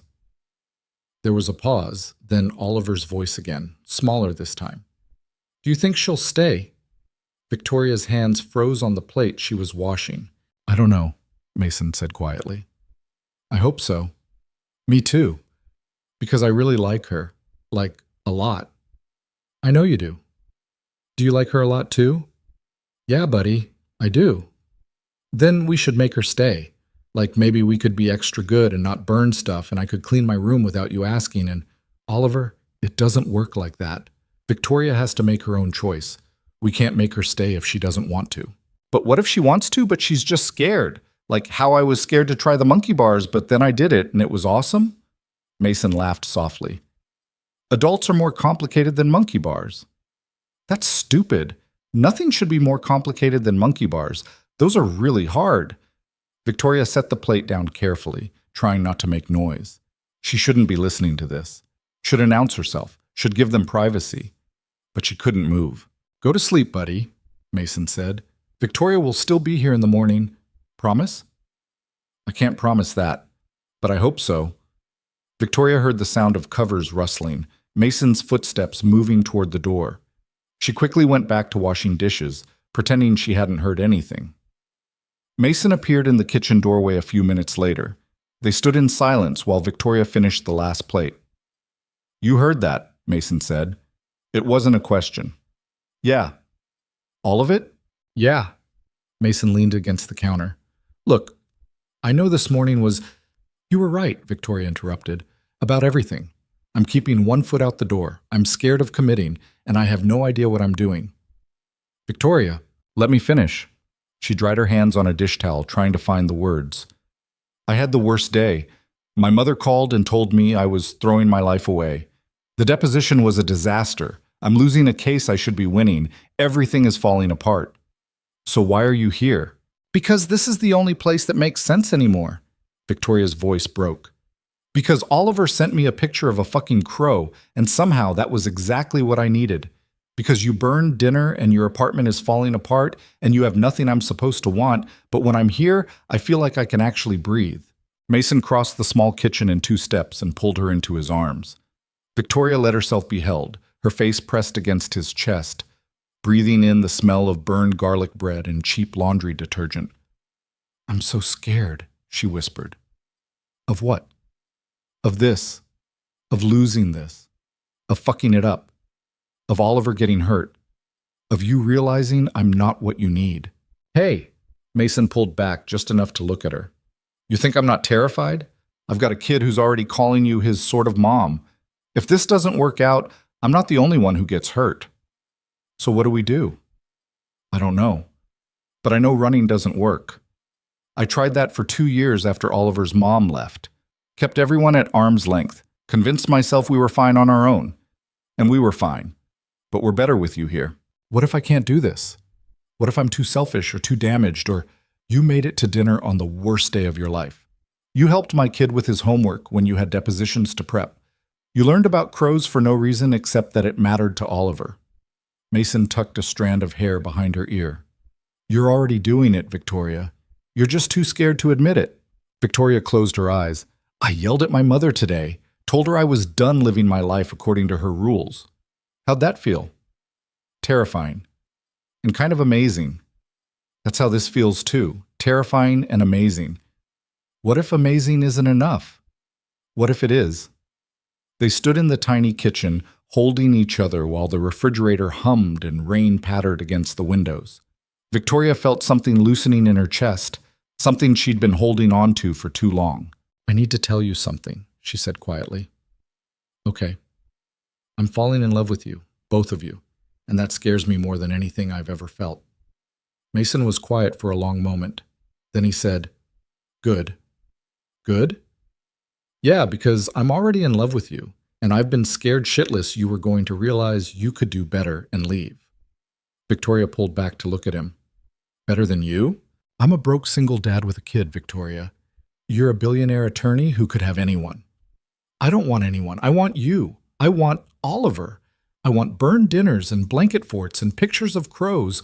Her voice cracked. "I just don't know how to make it work. We'll figure it out, together.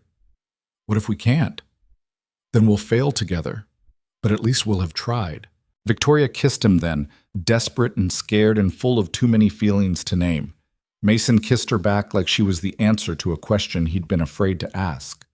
When they finally pulled apart, Victoria rested her forehead against his. "I'm still terrified," she whispered. "Me too. But I'm staying." "Yeah?" "Yeah." They stood in the kitchen holding each other while the city rained outside and Oliver slept in the next room, and everything felt impossible and inevitable at the same time. Victoria's phone rang. Her mother again. She declined the call without looking. "You're really done with them?" Mason asked. "I don't know. Maybe. For now." Victoria looked up at him. "Is that selfish? Is it selfish to choose your own happiness? No. It's called being human." My mother would disagree. "Your mother isn't here, and she doesn't get a vote in how you live your life." Victoria's phone buzzed. A text from her father this time. "Your mother is very upset. Call her." Victoria turned her phone off completely and set it on the counter. "Stay tonight," Mason said quietly. "Please." "I don't have my stuff. You have a drawer full of stuff. A toothbrush. Oliver already asked me 3 times this week when you're going to officially move in." "Mason, I can't just—" "I'm not asking you to move in. I'm asking you to stay tonight, one night. We'll figure out the rest later." Victoria looked around the tiny kitchen, at the drawing Oliver had made of the 3 of them that was stuck to the fridge with magnets, at the coffee maker that Mason bought specifically because she liked her coffee a certain way, at the life that was being built here in fragments and moments and small everyday choices. "Okay," she said, "I'll stay." But even as she said it, Victoria felt the fear creeping back in. The voice in her head that sounded too much like her mother, listing all the reasons this couldn't work, all the ways it would end badly, all the logical, rational arguments for protecting herself. She pushed the voice away and let Mason lead her to bed, but she couldn't quite make it disappear. The next morning, Victoria woke up to Oliver jumping on the bed at 6 a.m., announcing that it was Friday, which meant pancakes, but they were out of syrup, so could they please go to the store before school? Oliver, it's 6 in the morning, Mason groaned, but we need syrup. Pancakes aren't pancakes without syrup. We have honey. Oliver's face showed exactly what he thought of that suggestion. Honey is for toast, syrup is for pancakes. Those are the rules. Victoria laughed despite the early hour. I'll go get syrup. You don't have to, Mason started. I know. I want to. She threw on yesterday's clothes and drove to the 24-hour grocery store, buying syrup and orange juice and the specific brand of cereal Oliver liked. On the way back, she stopped for coffee at Ground Control, 3 cups, because she knew Mason would need the caffeine. By the time she got back to the apartment, Oliver was in full crisis mode because his lucky shirt was in the laundry, and today was library day and he needed his lucky shirt for library day. Or the librarian, Mrs. Chen, might not let him check out the book about sharks he'd been waiting for. Oliver, Mrs. Chen doesn't care what shirt you're wearing, Mason said patiently. But what if she does? She doesn't. But what if Buddy, we've been through this. Pick a different shirt. Victoria set the syrup on the counter and went to Oliver's room, digging through his clean laundry until she found a blue shirt with a shark on it. Close enough? She asked, holding it up. Oliver's face lit up. Perfect, because it has a shark and I'm getting a shark book, so it's basically the same as luck. Crisis averted. They made it through breakfast. Mason only burned 1 pancake and got Oliver to school on time.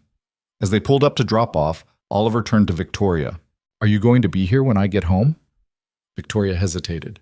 She had meetings until 7, a dinner with a client that she really shouldn't cancel. I'll be here, she said. Oliver grinned and scrambled out of the car, running toward the building without looking back. Mason was quiet on the drive to drop him at work.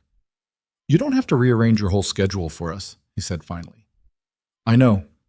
Victoria, seriously, I appreciate it, but you can't keep canceling work stuff. Why not? Because it's your career. It's important to you.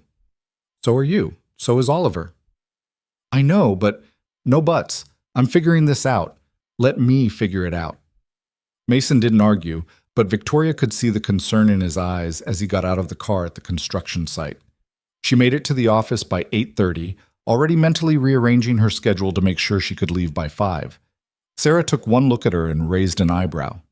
You're wearing yesterday's clothes. Observant as always. So it's serious then, with the engineer. His name is Mason, and yes, it's serious. Sarah smiled. Good. You've been less terrifying lately. I'm still plenty terrifying. Yeah, but now you smile sometimes. It's weird, but also nice. Victoria spent the day trying to focus on work, while her mind kept drifting to Oliver's lucky shirts and Mason's burned pancakes and the fact that she'd promised to be home, not at her penthouse, but at Mason's tiny apartment, by the time Oliver got out of school. Home. When had she started thinking of it as home? At 4 p.m., her phone rang. The senior partner, Richard Chen. Victoria, I need you in the conference room. The Mackenzie case just took a turn. I have to leave at 5. This can't wait. It'll have to. I have commitments. There was a pause. Since when do you have commitments more important than a $12 million case? Since now. Victoria, I'll be there first thing Monday morning. We'll handle it then. She hung up before he could argue, her heart pounding. In 10 years at the firm, she'd never prioritized anything over a case, never said no to a partner, never walked out early. At 4:45, she packed up her things and left. The fear followed her all the way to Mason's apartment, whispering that she was making a mistake, that her career was slipping through her fingers, that she couldn't have both. But when she walked into the apartment at 5:20 and found Oliver doing homework at the kitchen table while Mason attempted to make something that smelled suspiciously like burning vegetables, Oliver looked up with a smile that made everything else fade to background noise.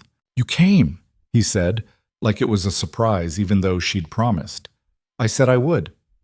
I know, but sometimes grown-ups say stuff and then they don't because they're busy. But you're not like that. Victoria set her briefcase down and sat beside him. What are we working on? Math. It's stupid. Math isn't stupid. Show me. For the next hour, Victoria helped Oliver with fractions while Mason burned dinner, stir-fry this time, somehow both overcooked and undercooked simultaneously, and everything felt perfectly imperfect. But the fear was still there, lurking at the edges. And Victoria knew that sooner or later she was going to have to face it head on. That fear became a living thing over the next 3 weeks. It woke Victoria up at 3 in the morning, whispering that she was losing herself. It sat beside her in meetings while she checked her phone for texts from Mason. It followed her home. To both homes now, because she still couldn't quite let go of her penthouse, even though she spent most nights at Mason's apartment. Richard Chen called her into his office on a Wednesday afternoon, his expression carefully neutral. "Close the door," he said. Victoria sat down, already knowing what was coming. "The Mackenzie case," Richard began. "We lost the motion to dismiss." "I know. I was there." "You were there physically, but your head was somewhere else." Richard leaned back in his chair. "Victoria, you've been one of our best attorneys for 10 years. Your billable hours were legendary. Your win rate was unmatched. Past tense, because for the last 3 months, you've been a different person. My work is still solid." "Solid isn't what we hired you for. We hired you for exceptional. And lately you're leaving at 5 p.m. You're turning down cases. You canceled a client dinner last week." "I had a personal obligation." "You've never had personal obligations before." Victoria felt her jaw tighten. People change. They do. But partnerships don't change. You want to make senior partner, you need to be all in. Not halfway out the door at 5 p.m. to play house with your boyfriend and his kid. The words landed like a slap. Victoria stood up, her chair scraping against the floor. "Careful, Richard. That's starting to sound like discrimination." "It's not discrimination to point out that your priorities have shifted. If you want a different kind of life, that's fine. But this firm isn't the place for it. Are you firing me? I'm asking you to figure out what you want. Because right now, you're trying to do everything and you're not doing any of it well." Victoria left his office with her hands shaking and her chest tight. She made it to the bathroom before the panic hit fully, the kind that made her feel like she was drowning on dry land. She was losing her career, the thing she'd built her entire identity around. The thing that made her Victoria Langford, attorney at law, not just another person stumbling through life. But the alternative was losing Mason and Oliver. And somehow that felt worse. Her phone buzzed. A text from Oliver, sent from Mason's phone. "Dad let me use his phone to tell you that Winston brought me a shiny rock today. And I think it means we're best friends now. Also, we're having mac and cheese for dinner because Dad says real cooking is too hard on Wednesdays." Despite everything, Victoria smiled. Then she texted back, "Save me some mac and cheese. I'll be there in an hour." She made it 45 minutes before her phone rang again. Mason this time. "Hey, you okay? Oliver said you seemed sad in your text." "I didn't seem sad. I just said I'd be there." He can read emotions through punctuation now, apparently. Kid's got some kind of sixth sense. Victoria pulled over into a parking lot because her hands were shaking too hard to drive safely. "I think I'm losing my job." Silence on the other end. Then, "What happened?" She told him everything. Richard's words. The failed motion. The accusation that she was playing house instead of focusing on her career. "Playing house," Mason repeated, his voice tight. "That's what he called it?" "Yeah." "And what did you say?" "Nothing. I left." "Victoria." "I don't know what to do, Mason. I've worked my entire life for this career, and now it's falling apart because I'm trying to have something else too, something normal." "Normal," Mason said quietly. "Is that what we are to you? Normal?" "That's not what I meant." "Then what did you mean?" Victoria pressed her forehead against the steering wheel. "I meant that I can't do both.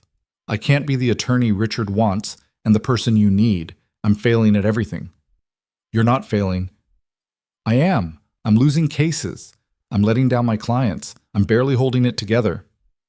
"So what? You're going to quit? Walk away from us because your boss is an asshole?" I don't know what I'm going to do." There was a long pause. Victoria could hear Oliver's voice in the background, asking if everything was okay. "Come home," Mason said finally. "We'll figure it out." "Which home?" "You know which one." Victoria drove to Mason's apartment in a daze. By the time she got there, Oliver was already in his pajamas, setting the table for 3 even though it was barely 6 p.m. "You're here," he said, running over to hug her legs. "Dad made mac and cheese, but the fancy kind from the box that's shaped like cartoon characters. And I saved you the best parts with the most cheese powder." Victoria hugged him back, breathing in the smell of kid shampoo and the slight scent of whatever he'd spilled on himself at school. Mason appeared from the kitchen, his expression unreadable. "Oliver, go wash your hands." "But I already—" Again, extra soap this time. Oliver sighed dramatically but went to the bathroom, leaving Victoria and Mason alone. "I'm sorry about earlier," Victoria said. "I didn't mean—" "You're spiraling," Mason interrupted. "I can see it happening. You're looking for reasons to run. That's not fair, isn't it? Your boss gives you shit about priorities and suddenly you're questioning everything. Again, my career is important to me. I know that. I've never asked you to give it up, but I can't have both." Richard made that clear. Richard is one person at one firm. There are other firms, other options. "I've spent 10 years building my reputation here, and you're miserable." Mason crossed his arms. "You come home, and yeah, I'm calling it home because that's what it is, and you're exhausted. Not the good kind of tired from working hard, the kind of tired that comes from hating what you're doing." "I don't hate it." "Then why do you look relieved every time you leave the office?" Victoria didn't have an answer for that. Oliver came back from the bathroom, hands dripping wet because he'd apparently forgotten about towels. He shook them off like a dog, spraying water everywhere. "Oliver, we've talked about this," Mason said, "but towels are all the way over there." "That's like 3 feet away." "Exactly, so far." They ate dinner at the tiny kitchen table, Oliver narrating his entire day in exhaustive detail. Victoria tried to focus, tried to be present, but her mind kept drifting back to Richard's office, to the cases she was losing, to the career that was slipping away. After dinner, while Mason dealt with Oliver's bath time routine, Victoria stood at the window looking out at the Seattle rain. Her phone kept buzzing with work emails she didn't want to read. She picked up her phone and scrolled through her messages. Dozens from work, 3 from her mother that she'd been ignoring, and 1 from Sarah. "Richard told everyone about your situation. The junior associates are taking bets on how long until you quit. I told them to fuck off, but thought you should know." Victoria felt something cold settle in her stomach. Her situation, like falling in love, was some kind of scandal. "You're doing it again," Mason said from behind her. Victoria turned around. "Doing what?" "Looking for the exit." He came to stand beside her at the window. "I can see it on your face. You're building the argument in your head for why this won't work. Maybe it won't. Or maybe you're just scared it will. That doesn't make sense." "It makes perfect sense. If it works, you have to actually commit. You have to choose this, us, over the safe, controlled life you built. And that terrifies you." Victoria looked at him, at this man who saw through every defense she'd ever built. "What if I choose wrong?" "There is no wrong choice. There's just the choice you can live with." "That's not helpful." "I'm not trying to be helpful. I'm trying to be honest." Mason turned to face her fully. "I love you, Victoria. I'm in love with you, and Oliver is too, even if he doesn't have the words for it yet. But I can't keep waiting for you to decide if we're worth the risk." "What does that mean?" "It means you need to figure out what you want, really want, not what your mother wants, or what Richard wants, or what makes sense on paper. What do you actually want?" "I want both," Victoria said, her voice breaking. "I want my career, and I want you, and I want Oliver, and I want to not feel like I'm constantly failing at everything." "You can't have both. Not the way things are now." "So what? I have to choose? My entire career or you?" "I'm not asking you to choose. I'm asking you to stop trying to live 2 different lives and actually commit to one." "And if I can't?" Mason's expression softened, but his voice stayed firm. "Then I need to protect Oliver. He's already calling you his sort of mom. He asks about you every morning. If you're not sure about this, really sure, then I need you to walk away now before he gets hurt worse." The words hit Victoria like a physical blow. "You're giving me an ultimatum." "I'm asking you to be honest. With yourself and with us." "I am being honest." "No, you're being scared. There's a difference." Victoria felt tears burning behind her eyes. "I don't know how to do this, Mason. I don't know how to be the person you need me to be. I don't need you to be anyone except yourself. But I need you to be all in, not halfway, not 1 foot out the door just in case." Mason took her hand. "I need you to choose us, or I need you to leave so Oliver and I can move on. That's not fair. Life isn't fair.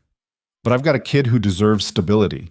And right now, you're anything but stable. Victoria pulled her hand away. So that's it? I either quit my job and move in and play happy family, or I'm out. That's not what I said. It's what you meant. No. What I meant is that I need to know you're committed, that when things get hard, and they will get hard, you're not going to run, because Oliver can't handle you running, and honestly, neither can I. They stood in silence, the weight of the conversation pressing down on both of them. From Oliver's room came the sound of singing, off-key and happy, completely unaware of the conversation happening in the next room. I should go, Victoria said quietly.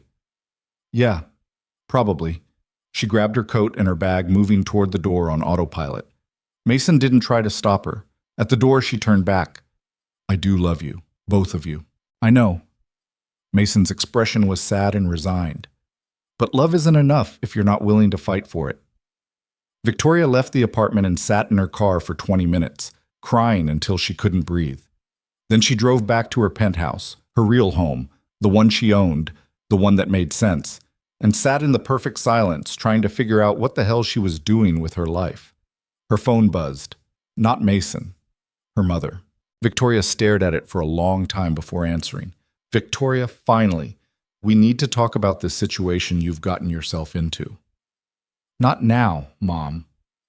Yes, now. Your father and I have been patient, but this has gone on long enough. You need to end this relationship and focus on your career. I think I just did end it. Her mother's tone shifted slightly. Oh, well, that's good news, I suppose.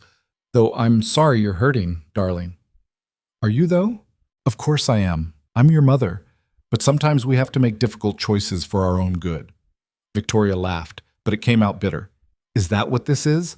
For my own good? You know what I mean. This man was never right for you.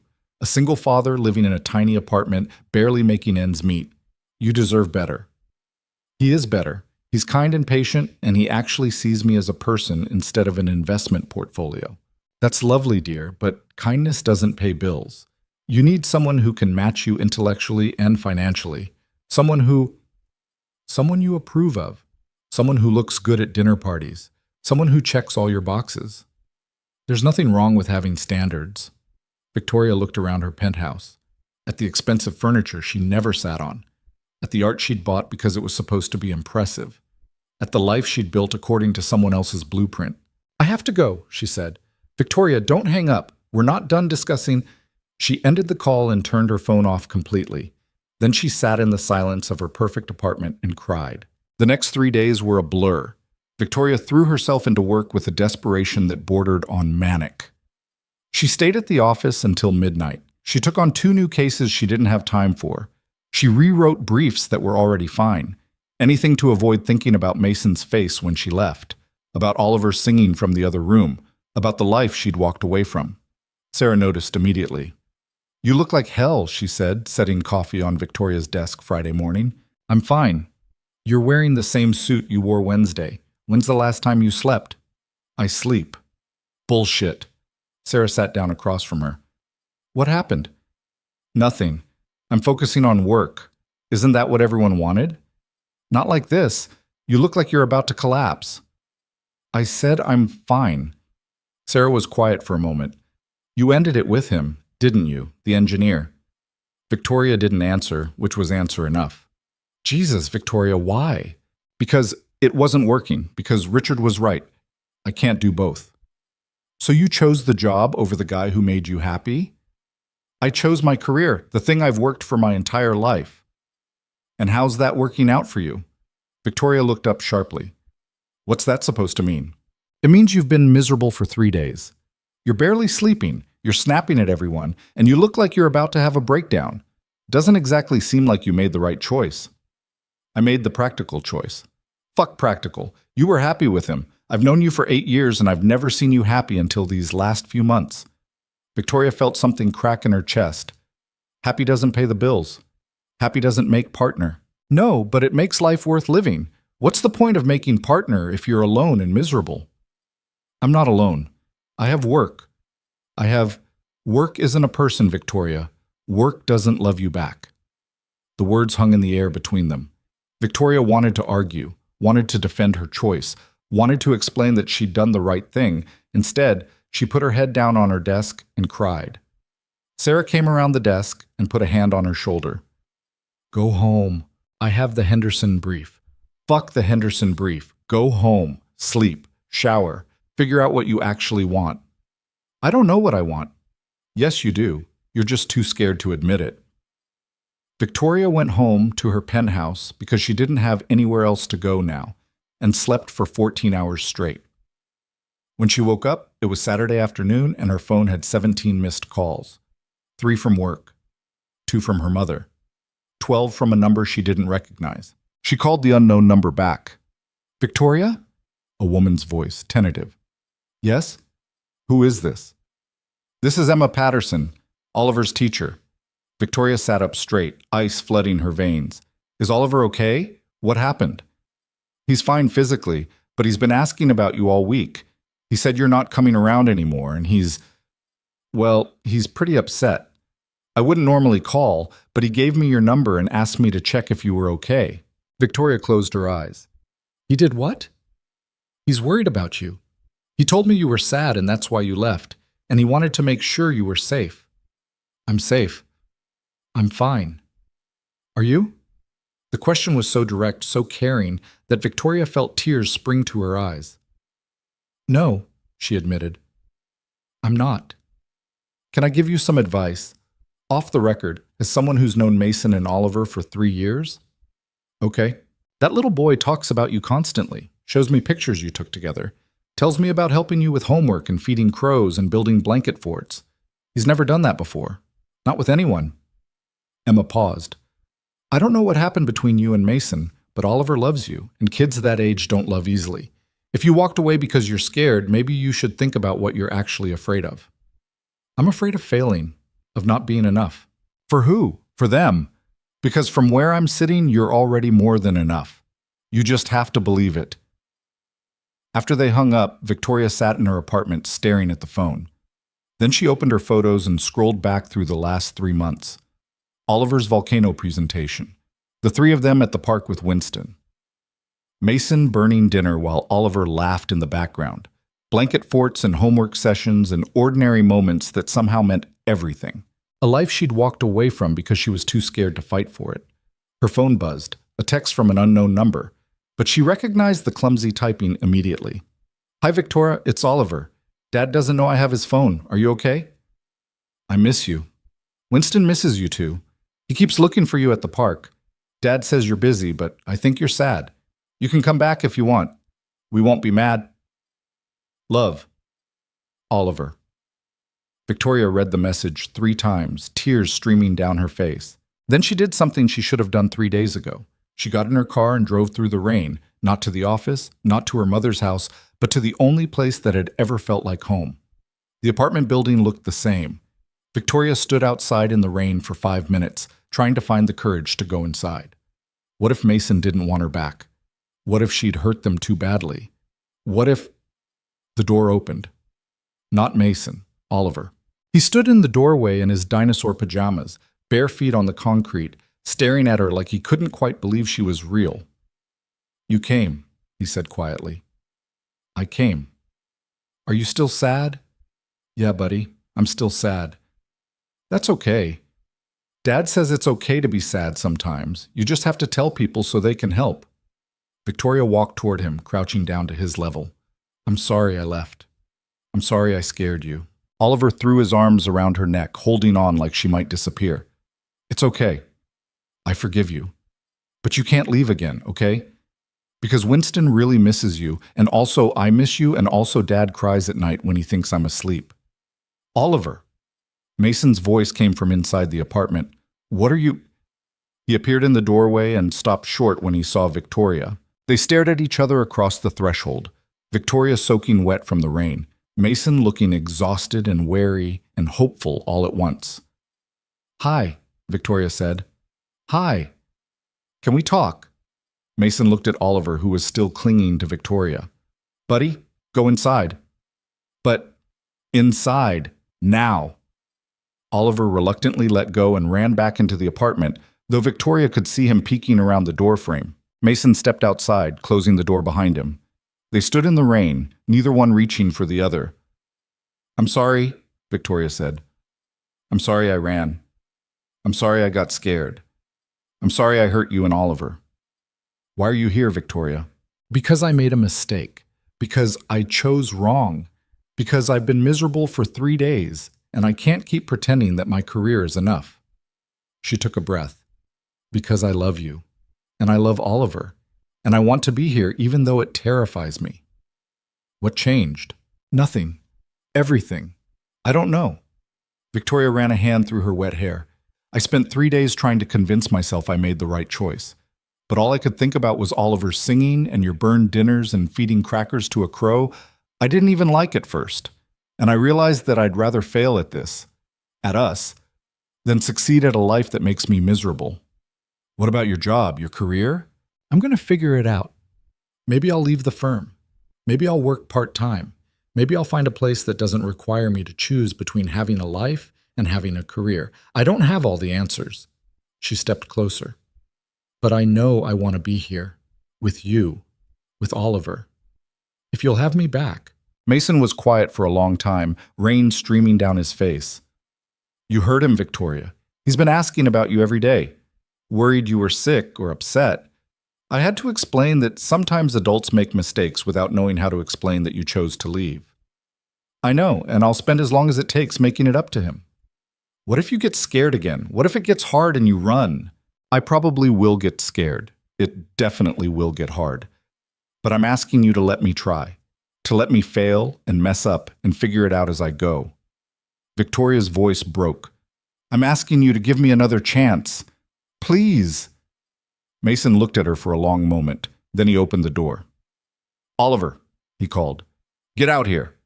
Oliver appeared immediately, looking between them with worried eyes. "Victoria wants to come back," Mason said. "What do you think?" Oliver's face lit up like Christmas morning. "Really?" "Really," Victoria said. "If you'll let me." Oliver ran to her, nearly knocking her over with the force of his hug. "Yes, yes, yes, yes. But you have to promise not to leave again. Pinky promise." Victoria held out her pinky. Oliver wrapped his around it with the solemnity of a legally binding contract. "I promise," she said. "I'll mess up sometimes. And I'll get scared sometimes. But I promise I won't run." "Okay, now you have to stay for dinner. Dad's making grilled cheese and they're only a little bit burned." Oliver ran back inside, already yelling about how Victoria was back and they needed to set 3 plates. Mason and Victoria stood alone on the doorstep, rain falling around them.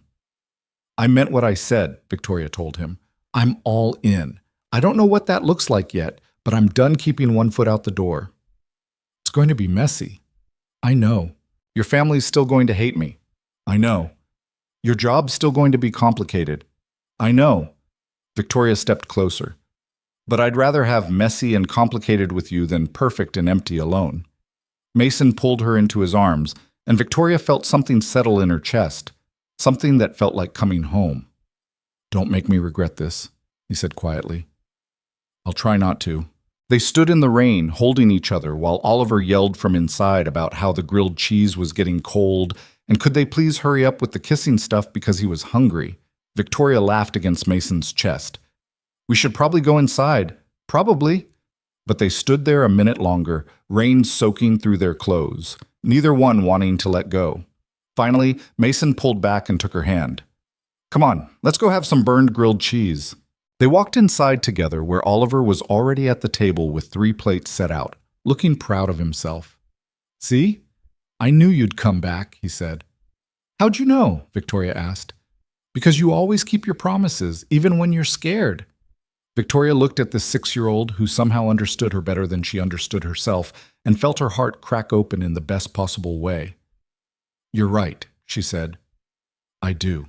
They ate burned grilled cheese and canned soup, while Oliver narrated everything Victoria had missed over the last 3 days. Winston had brought him 2 more rocks. His friend Marcus had thrown up during lunch, which was gross but also kind of cool. He'd gotten 100% on his spelling test. Normal. Ordinary. Perfect. After dinner, while Mason put Oliver to bed, Victoria cleaned up the kitchen and tried to figure out what happened next. She couldn't keep working 100-hour weeks, couldn't keep choosing between her career and her life. Something had to give.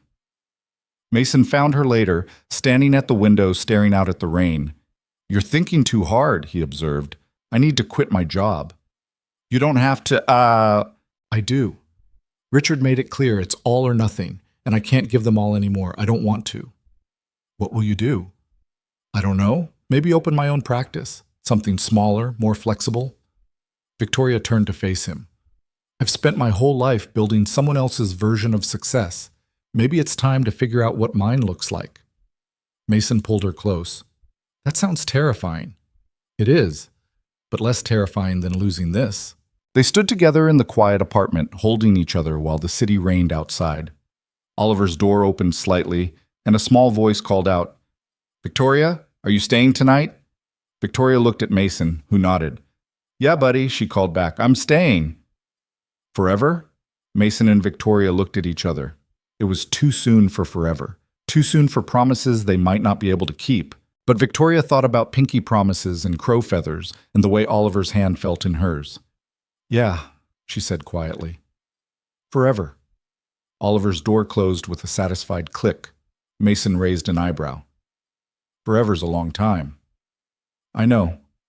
You sure about this?" "No. But I'm doing it anyway." He kissed her then, soft and certain, and Victoria felt something she hadn't felt in weeks. Hope. Monday morning, Victoria walked into Richard Chen's office and set her resignation letter on his desk. He looked at it without picking it up. "You're serious?" "Completely." "You're throwing away a partnership track position to what? Play stepmom to some guy's kid?" Victoria felt anger flash hot through her chest, but she kept her voice level. "I'm leaving because I want a life outside these walls. And honestly, Richard, if that's a problem for you, then this isn't the kind of place I want to be anyway. You'll regret this. Maybe. But I'll regret staying more." She cleaned out her office that afternoon while Sarah helped pack boxes and pretended not to cry. "You're really doing this," Sarah said, wrapping a framed degree in newspaper. "I'm really doing this." "What's the plan?" "I'm opening my own practice. Small cases, reasonable hours. Clients I actually give a damn about." Victoria packed the last of her books into a box. "I'm going to fail spectacularly, probably. Or you'll succeed on your own terms." That sounds like something from a motivational poster. Doesn't make it less true. Victoria looked around the office she'd occupied for 10 years. Everything that had defined her success was packed into 6 cardboard boxes. It should feel like loss, like failure. Instead, it felt like freedom. She drove to Mason's apartment with her boxes in the trunk and hope in her chest. Oliver was already home from school, doing homework at the kitchen table, while Mason attempted to make something that smelled suspiciously like burning chicken. "You're early," Mason said, looking surprised but pleased. "I quit my job today." Mason turned off the stove. "You what?" "I resigned, effective immediately. Richard tried to guilt-trip me. I told him to fuck off. Well, professionally, but the sentiment was there." Oliver looked up from his math worksheet. "You said the F word?" "Oliver, focus on your homework," Mason said, though he was staring at Victoria like she'd just announced she was moving to Mars. "But she said—" "I know what she said.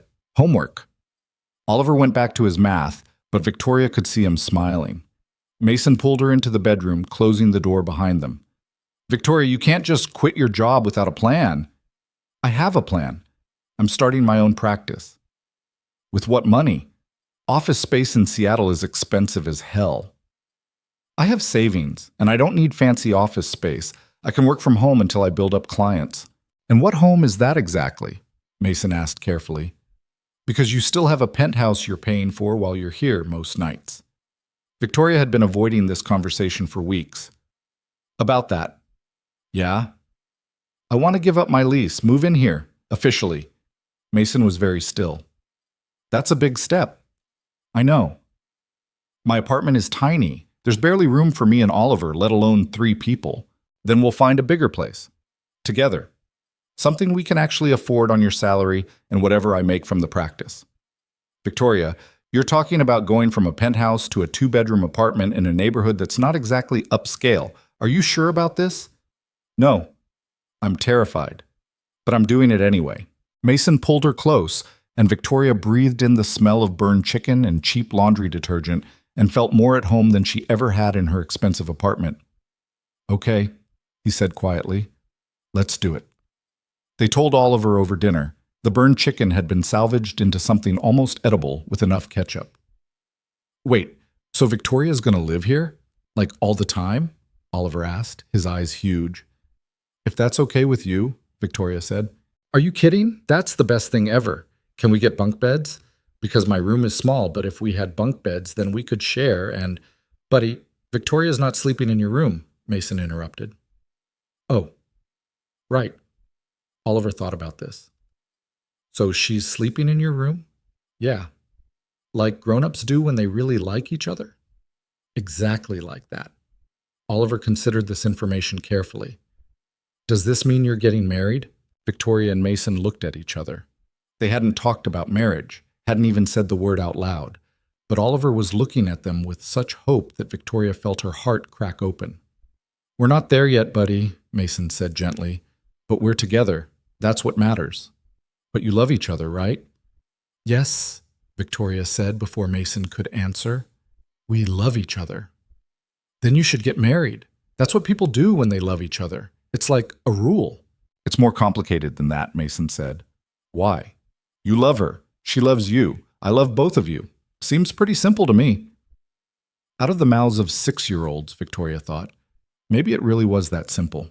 The next 2 months were chaos.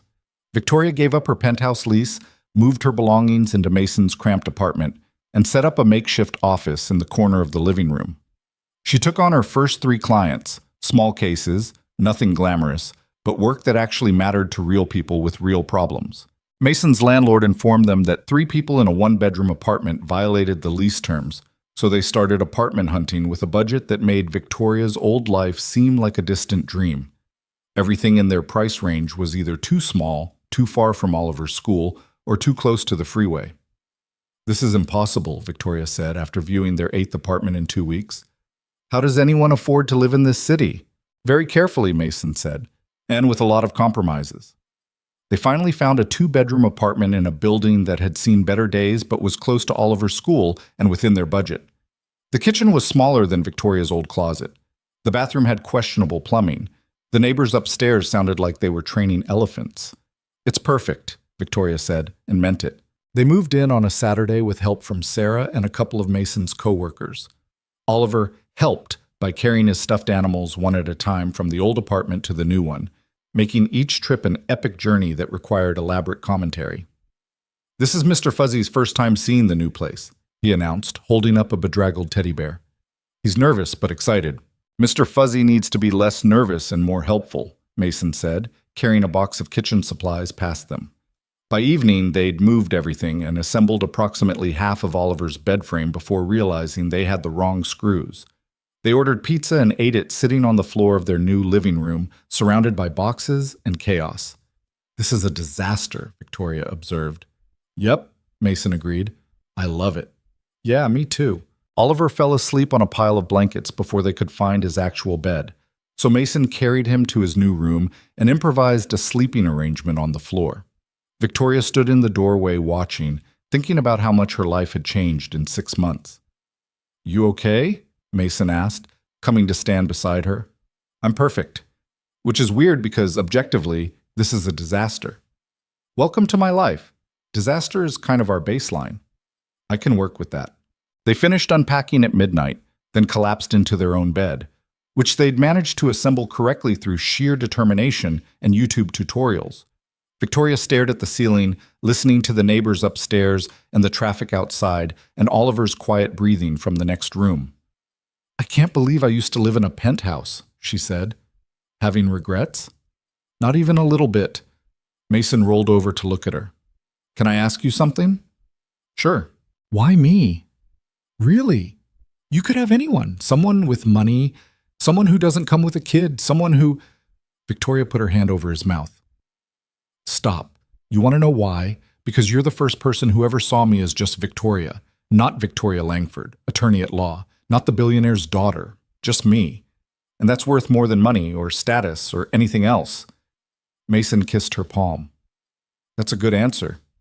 I know. I'm a lawyer. I'm good at answers. Former lawyer. Technically current lawyer. Just a broke one now.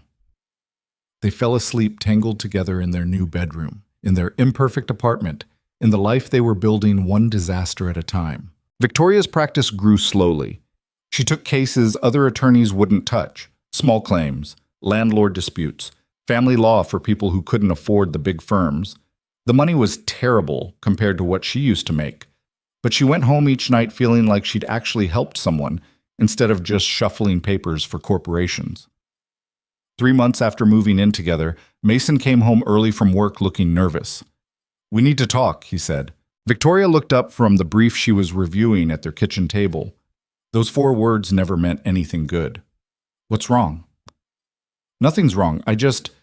He pulled out a chair and sat down, looking more serious than she'd ever seen him. "Oliver's been asking about you a lot lately." "Asking what?" "About whether you're staying, whether this is permanent, whether you're going to be his mom." Victoria's chest tightened.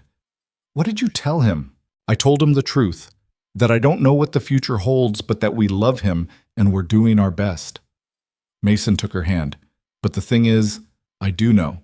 At least, I know what I want the future to be." "Mason, let me finish. I know we've only been together for 6 months. I know this is fast. I know you've already upended your entire life for us. But I also know that I love you, and Oliver loves you, and I want you to be part of our family. Officially." He pulled a small box from his pocket and set it on the table between them. Victoria stared at it like it might explode. "Is that?" "It's my grandmother's ring. It's not fancy. It's probably not what you're used to, but it's real, and it's mine, and I want you to have it." "Mason, You don't have to answer right now. I just needed you to know that I'm all in, completely, forever, if you'll have me." Victoria opened the box with shaking hands. The ring was simple, a small diamond in a gold band, worn smooth from years of wear. It was perfect. "It's beautiful," she whispered. "So is that a yes?" "I have to tell you something first." Victoria took a breath. "My family, they're going to hate this. My mother will probably disown me. My father will definitely try to talk me out of it. They'll say you're using me for money even though I don't have money anymore. They'll say I'm ruining my life. I know. And I don't care. I choose you. I choose Oliver. I choose this life even if it means losing them." Mason pulled her into his arms. "You're not losing anything. You're gaining us." "Is that a good trade?" "I think so. But I'm biased." Victoria laughed, crying at the same time. "Ask me." "What?" "Properly. Ask me properly." Mason got down on one knee right there in their tiny kitchen, holding the ring like it was made of diamonds and hope. "Victoria Langford, will you marry me?" "Yes." "Absolutely yes."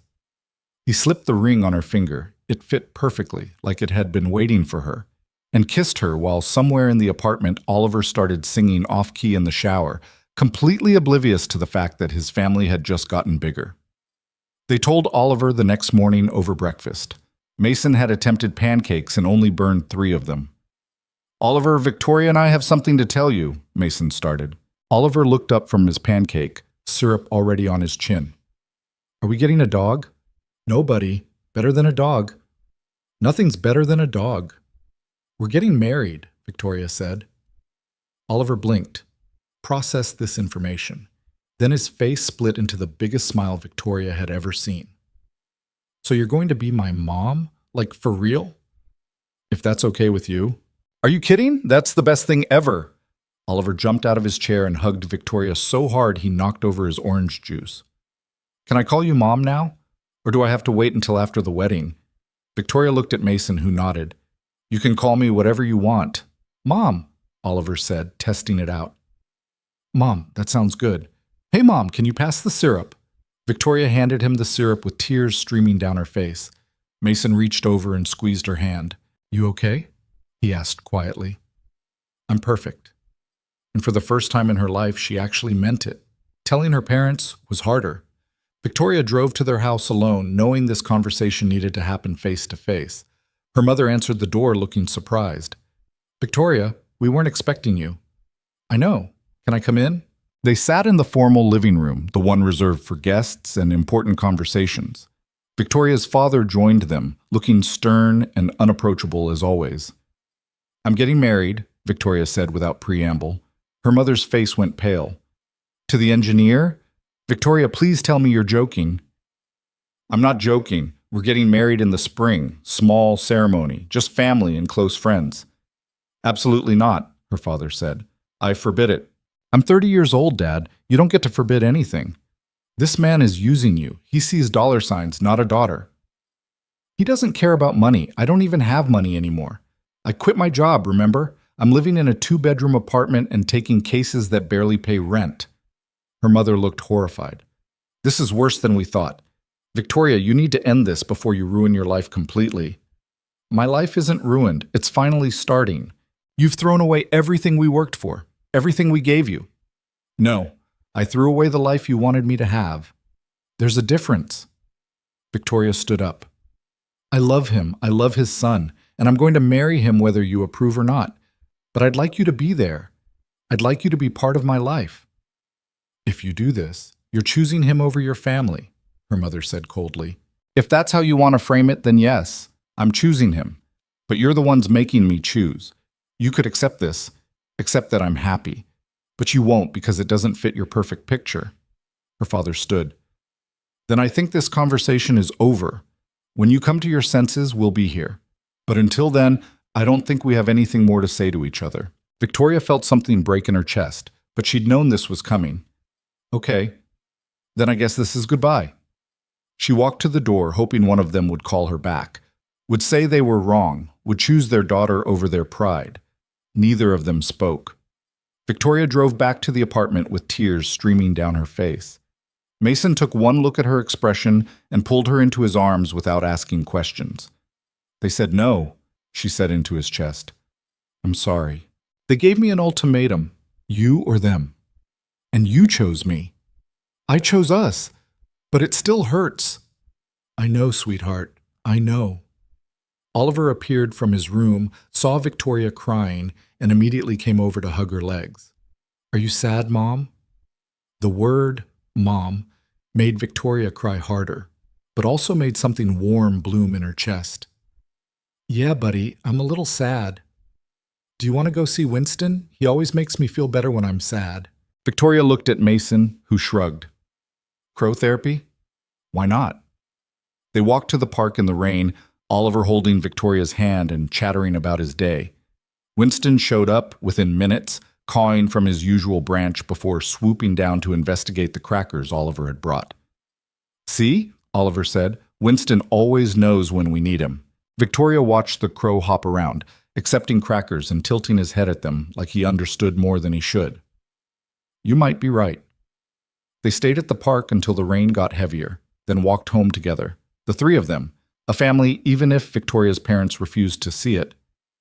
That night, after Oliver was asleep, Mason found Victoria sitting on their tiny balcony, looking out at the city. You're going to catch a cold, he said, draping a blanket over her shoulders. I'm fine. You're allowed to not be fine, you know.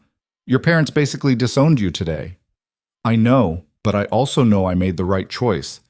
Victoria looked at him. My mother was right about one thing. I did throw away everything she worked for, the career, the status, the perfect life. But what she doesn't understand is that I wasn't throwing it away.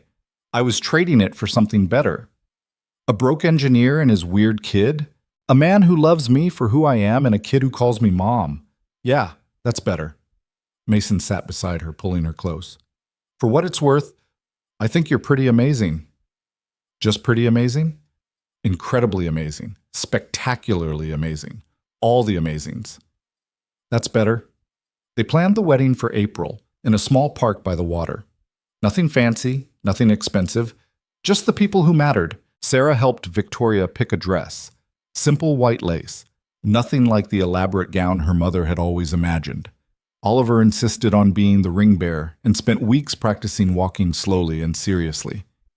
I'm going to do the best job, he told Victoria the week before the wedding. Nobody has ever carried rings better than I'm going to carry these rings. I believe you. Are you nervous? A little bit. Why? You love Dad and Dad loves you. That's all that matters. When did you get so wise? I was born wise. I just act silly so people don't feel intimidated. Victoria laughed.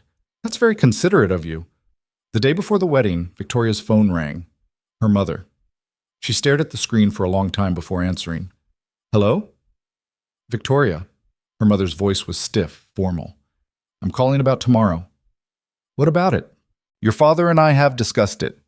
We'll attend, briefly, but don't expect us to participate or celebrate this mistake you're making. Victoria felt anger and hurt war in her chest. Then don't come. I don't want you there if you're going to spend the whole time making everyone uncomfortable. Victoria, Bo. I mean it, Mom. I'm marrying the man I love. He's a good person. Oliver is the best kid I've ever met. And if you can't be happy for me, really happy, not just tolerating it, then I don't want you there. There was a long silence. Then, quietly, Are you really happy? Yes, happier than I've ever been. Even without the money? The career? Everything you worked for. I'm still working, Mom. Just differently. And the money never made me happy anyway. It just made everything look good from the outside. Another pause. I don't understand you anymore. I know, and maybe that's okay.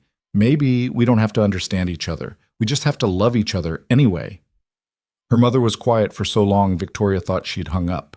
Then, we'll be there, and we'll try to be happy for you. That's all I can promise. That's enough. They hung up. Victoria sat staring at her phone, not sure if that conversation had made things better or worse. Mason found her later, still sitting in the same spot. Everything okay? My parents are coming to the wedding. That's good, right? I don't know. Maybe. We'll see. Hey. Mason turned her to face him. Whatever happens tomorrow, we're getting married. That's all that matters. You're right. Say that again. I want to record it. Shut up. He kissed her, soft and certain. Love you. Love you too. The wedding day dawned gray and drizzly, typical Seattle weather. Victoria got ready in Sarah's apartment while Mason and Oliver got ready at home. When Victoria saw herself in the mirror, simple dress, barely any makeup, hair pulled back in a loose braid, she barely recognized herself. She looked happy. You ready for this? Sarah asked, adjusting Victoria's veil. Yeah, I really am. They drove to the park together. The ceremony was set up under a cluster of trees strung with lights. 20 people sat in folding chairs. Mason's co-workers, a few of Victoria's old colleagues who'd stayed in touch, Oliver's teacher Emma Patterson, and in the back row, looking uncomfortable and out of place, Victoria's parents. Mason stood at the front in a suit Victoria had never seen before, probably borrowed, with Oliver beside him holding a pillow with 2 rings tied to it. When Mason saw Victoria, his whole face changed, like she was the only person in the world. She walked toward him alone, no father to give her away because she was giving herself, and took his hands. The ceremony was short and simple. No religious elements, no elaborate vows written months in advance. Just 2 people promising to love each other through whatever came next. When the officiant said, "You may kiss the bride," Mason pulled Victoria close and kissed her like he meant it. Oliver whooped from beside them, nearly dropping the rings in his excitement. "Ladies and gentlemen," the officiant announced, "I present to you Mr. and Mrs. Cole." Victoria turned to face their guests, Mason's hand in hers, Oliver between them holding both their hands. Her parents were crying, her mother dabbing at her eyes with a tissue, her father's jaw tight but his eyes wet. Maybe they didn't understand. Maybe they never would. But they were there. At the reception, held in a community center with a potluck dinner because catering was expensive, Victoria's mother approached her. "You look happy," she said stiffly. "I am happy." "He treats you well?" "He treats me like I matter." Her mother nodded slowly. "That's good. That's what's important." It wasn't an apology, wasn't acceptance, not really, but it was a start. Victoria's father shook Mason's hand and told him gruffly that he'd better take care of his daughter. Mason promised he would. Oliver spent the reception showing anyone who would listen the rings he'd carried without dropping. Winston made an appearance outside the window, drawn by the commotion, and Oliver insisted on taking him some crackers. "Even birds should celebrate weddings," he said seriously. As the evening wore on and people started to leave, Victoria found herself standing with Mason on the small balcony of the community center, watching the rain fall over Seattle. "We did it," Mason said. "We really did." "Any regrets?" Victoria thought about her old life, the penthouse, the career, the perfect exterior that hid an empty interior. Then she thought about burned dinners and blanket forts, and a 6-year-old who taught her that family wasn't about biology or perfection. Not a single one! Oliver appeared in the doorway, his fancy clothes already rumpled, his tie hanging loose. "Can we go home now? I'm tired." "Yeah, buddy," Mason said. "Let's go home." They drove back to their small apartment in Mason's beat-up Honda, Oliver falling asleep in the back seat, still clutching the ring pillow. Mason carried him inside while Victoria unlocked the door, stepping into the space that was somehow too small and exactly right all at once. "Home," she said quietly. "Home," Mason agreed. They put Oliver to bed. He barely woke up, just mumbled something about Winston before falling back asleep, and then stood in their tiny bedroom looking at each other. "So," Mason said, "we're married." "Apparently." "How does it feel?" Victoria thought about it, about the ring on her finger that wasn't worth much in dollars but meant everything in what it represented, about the life she'd chosen over the one she was supposed to want. "It feels right," she said finally. "Scary and uncertain and probably going to be really hard sometimes, but right. I can work with that."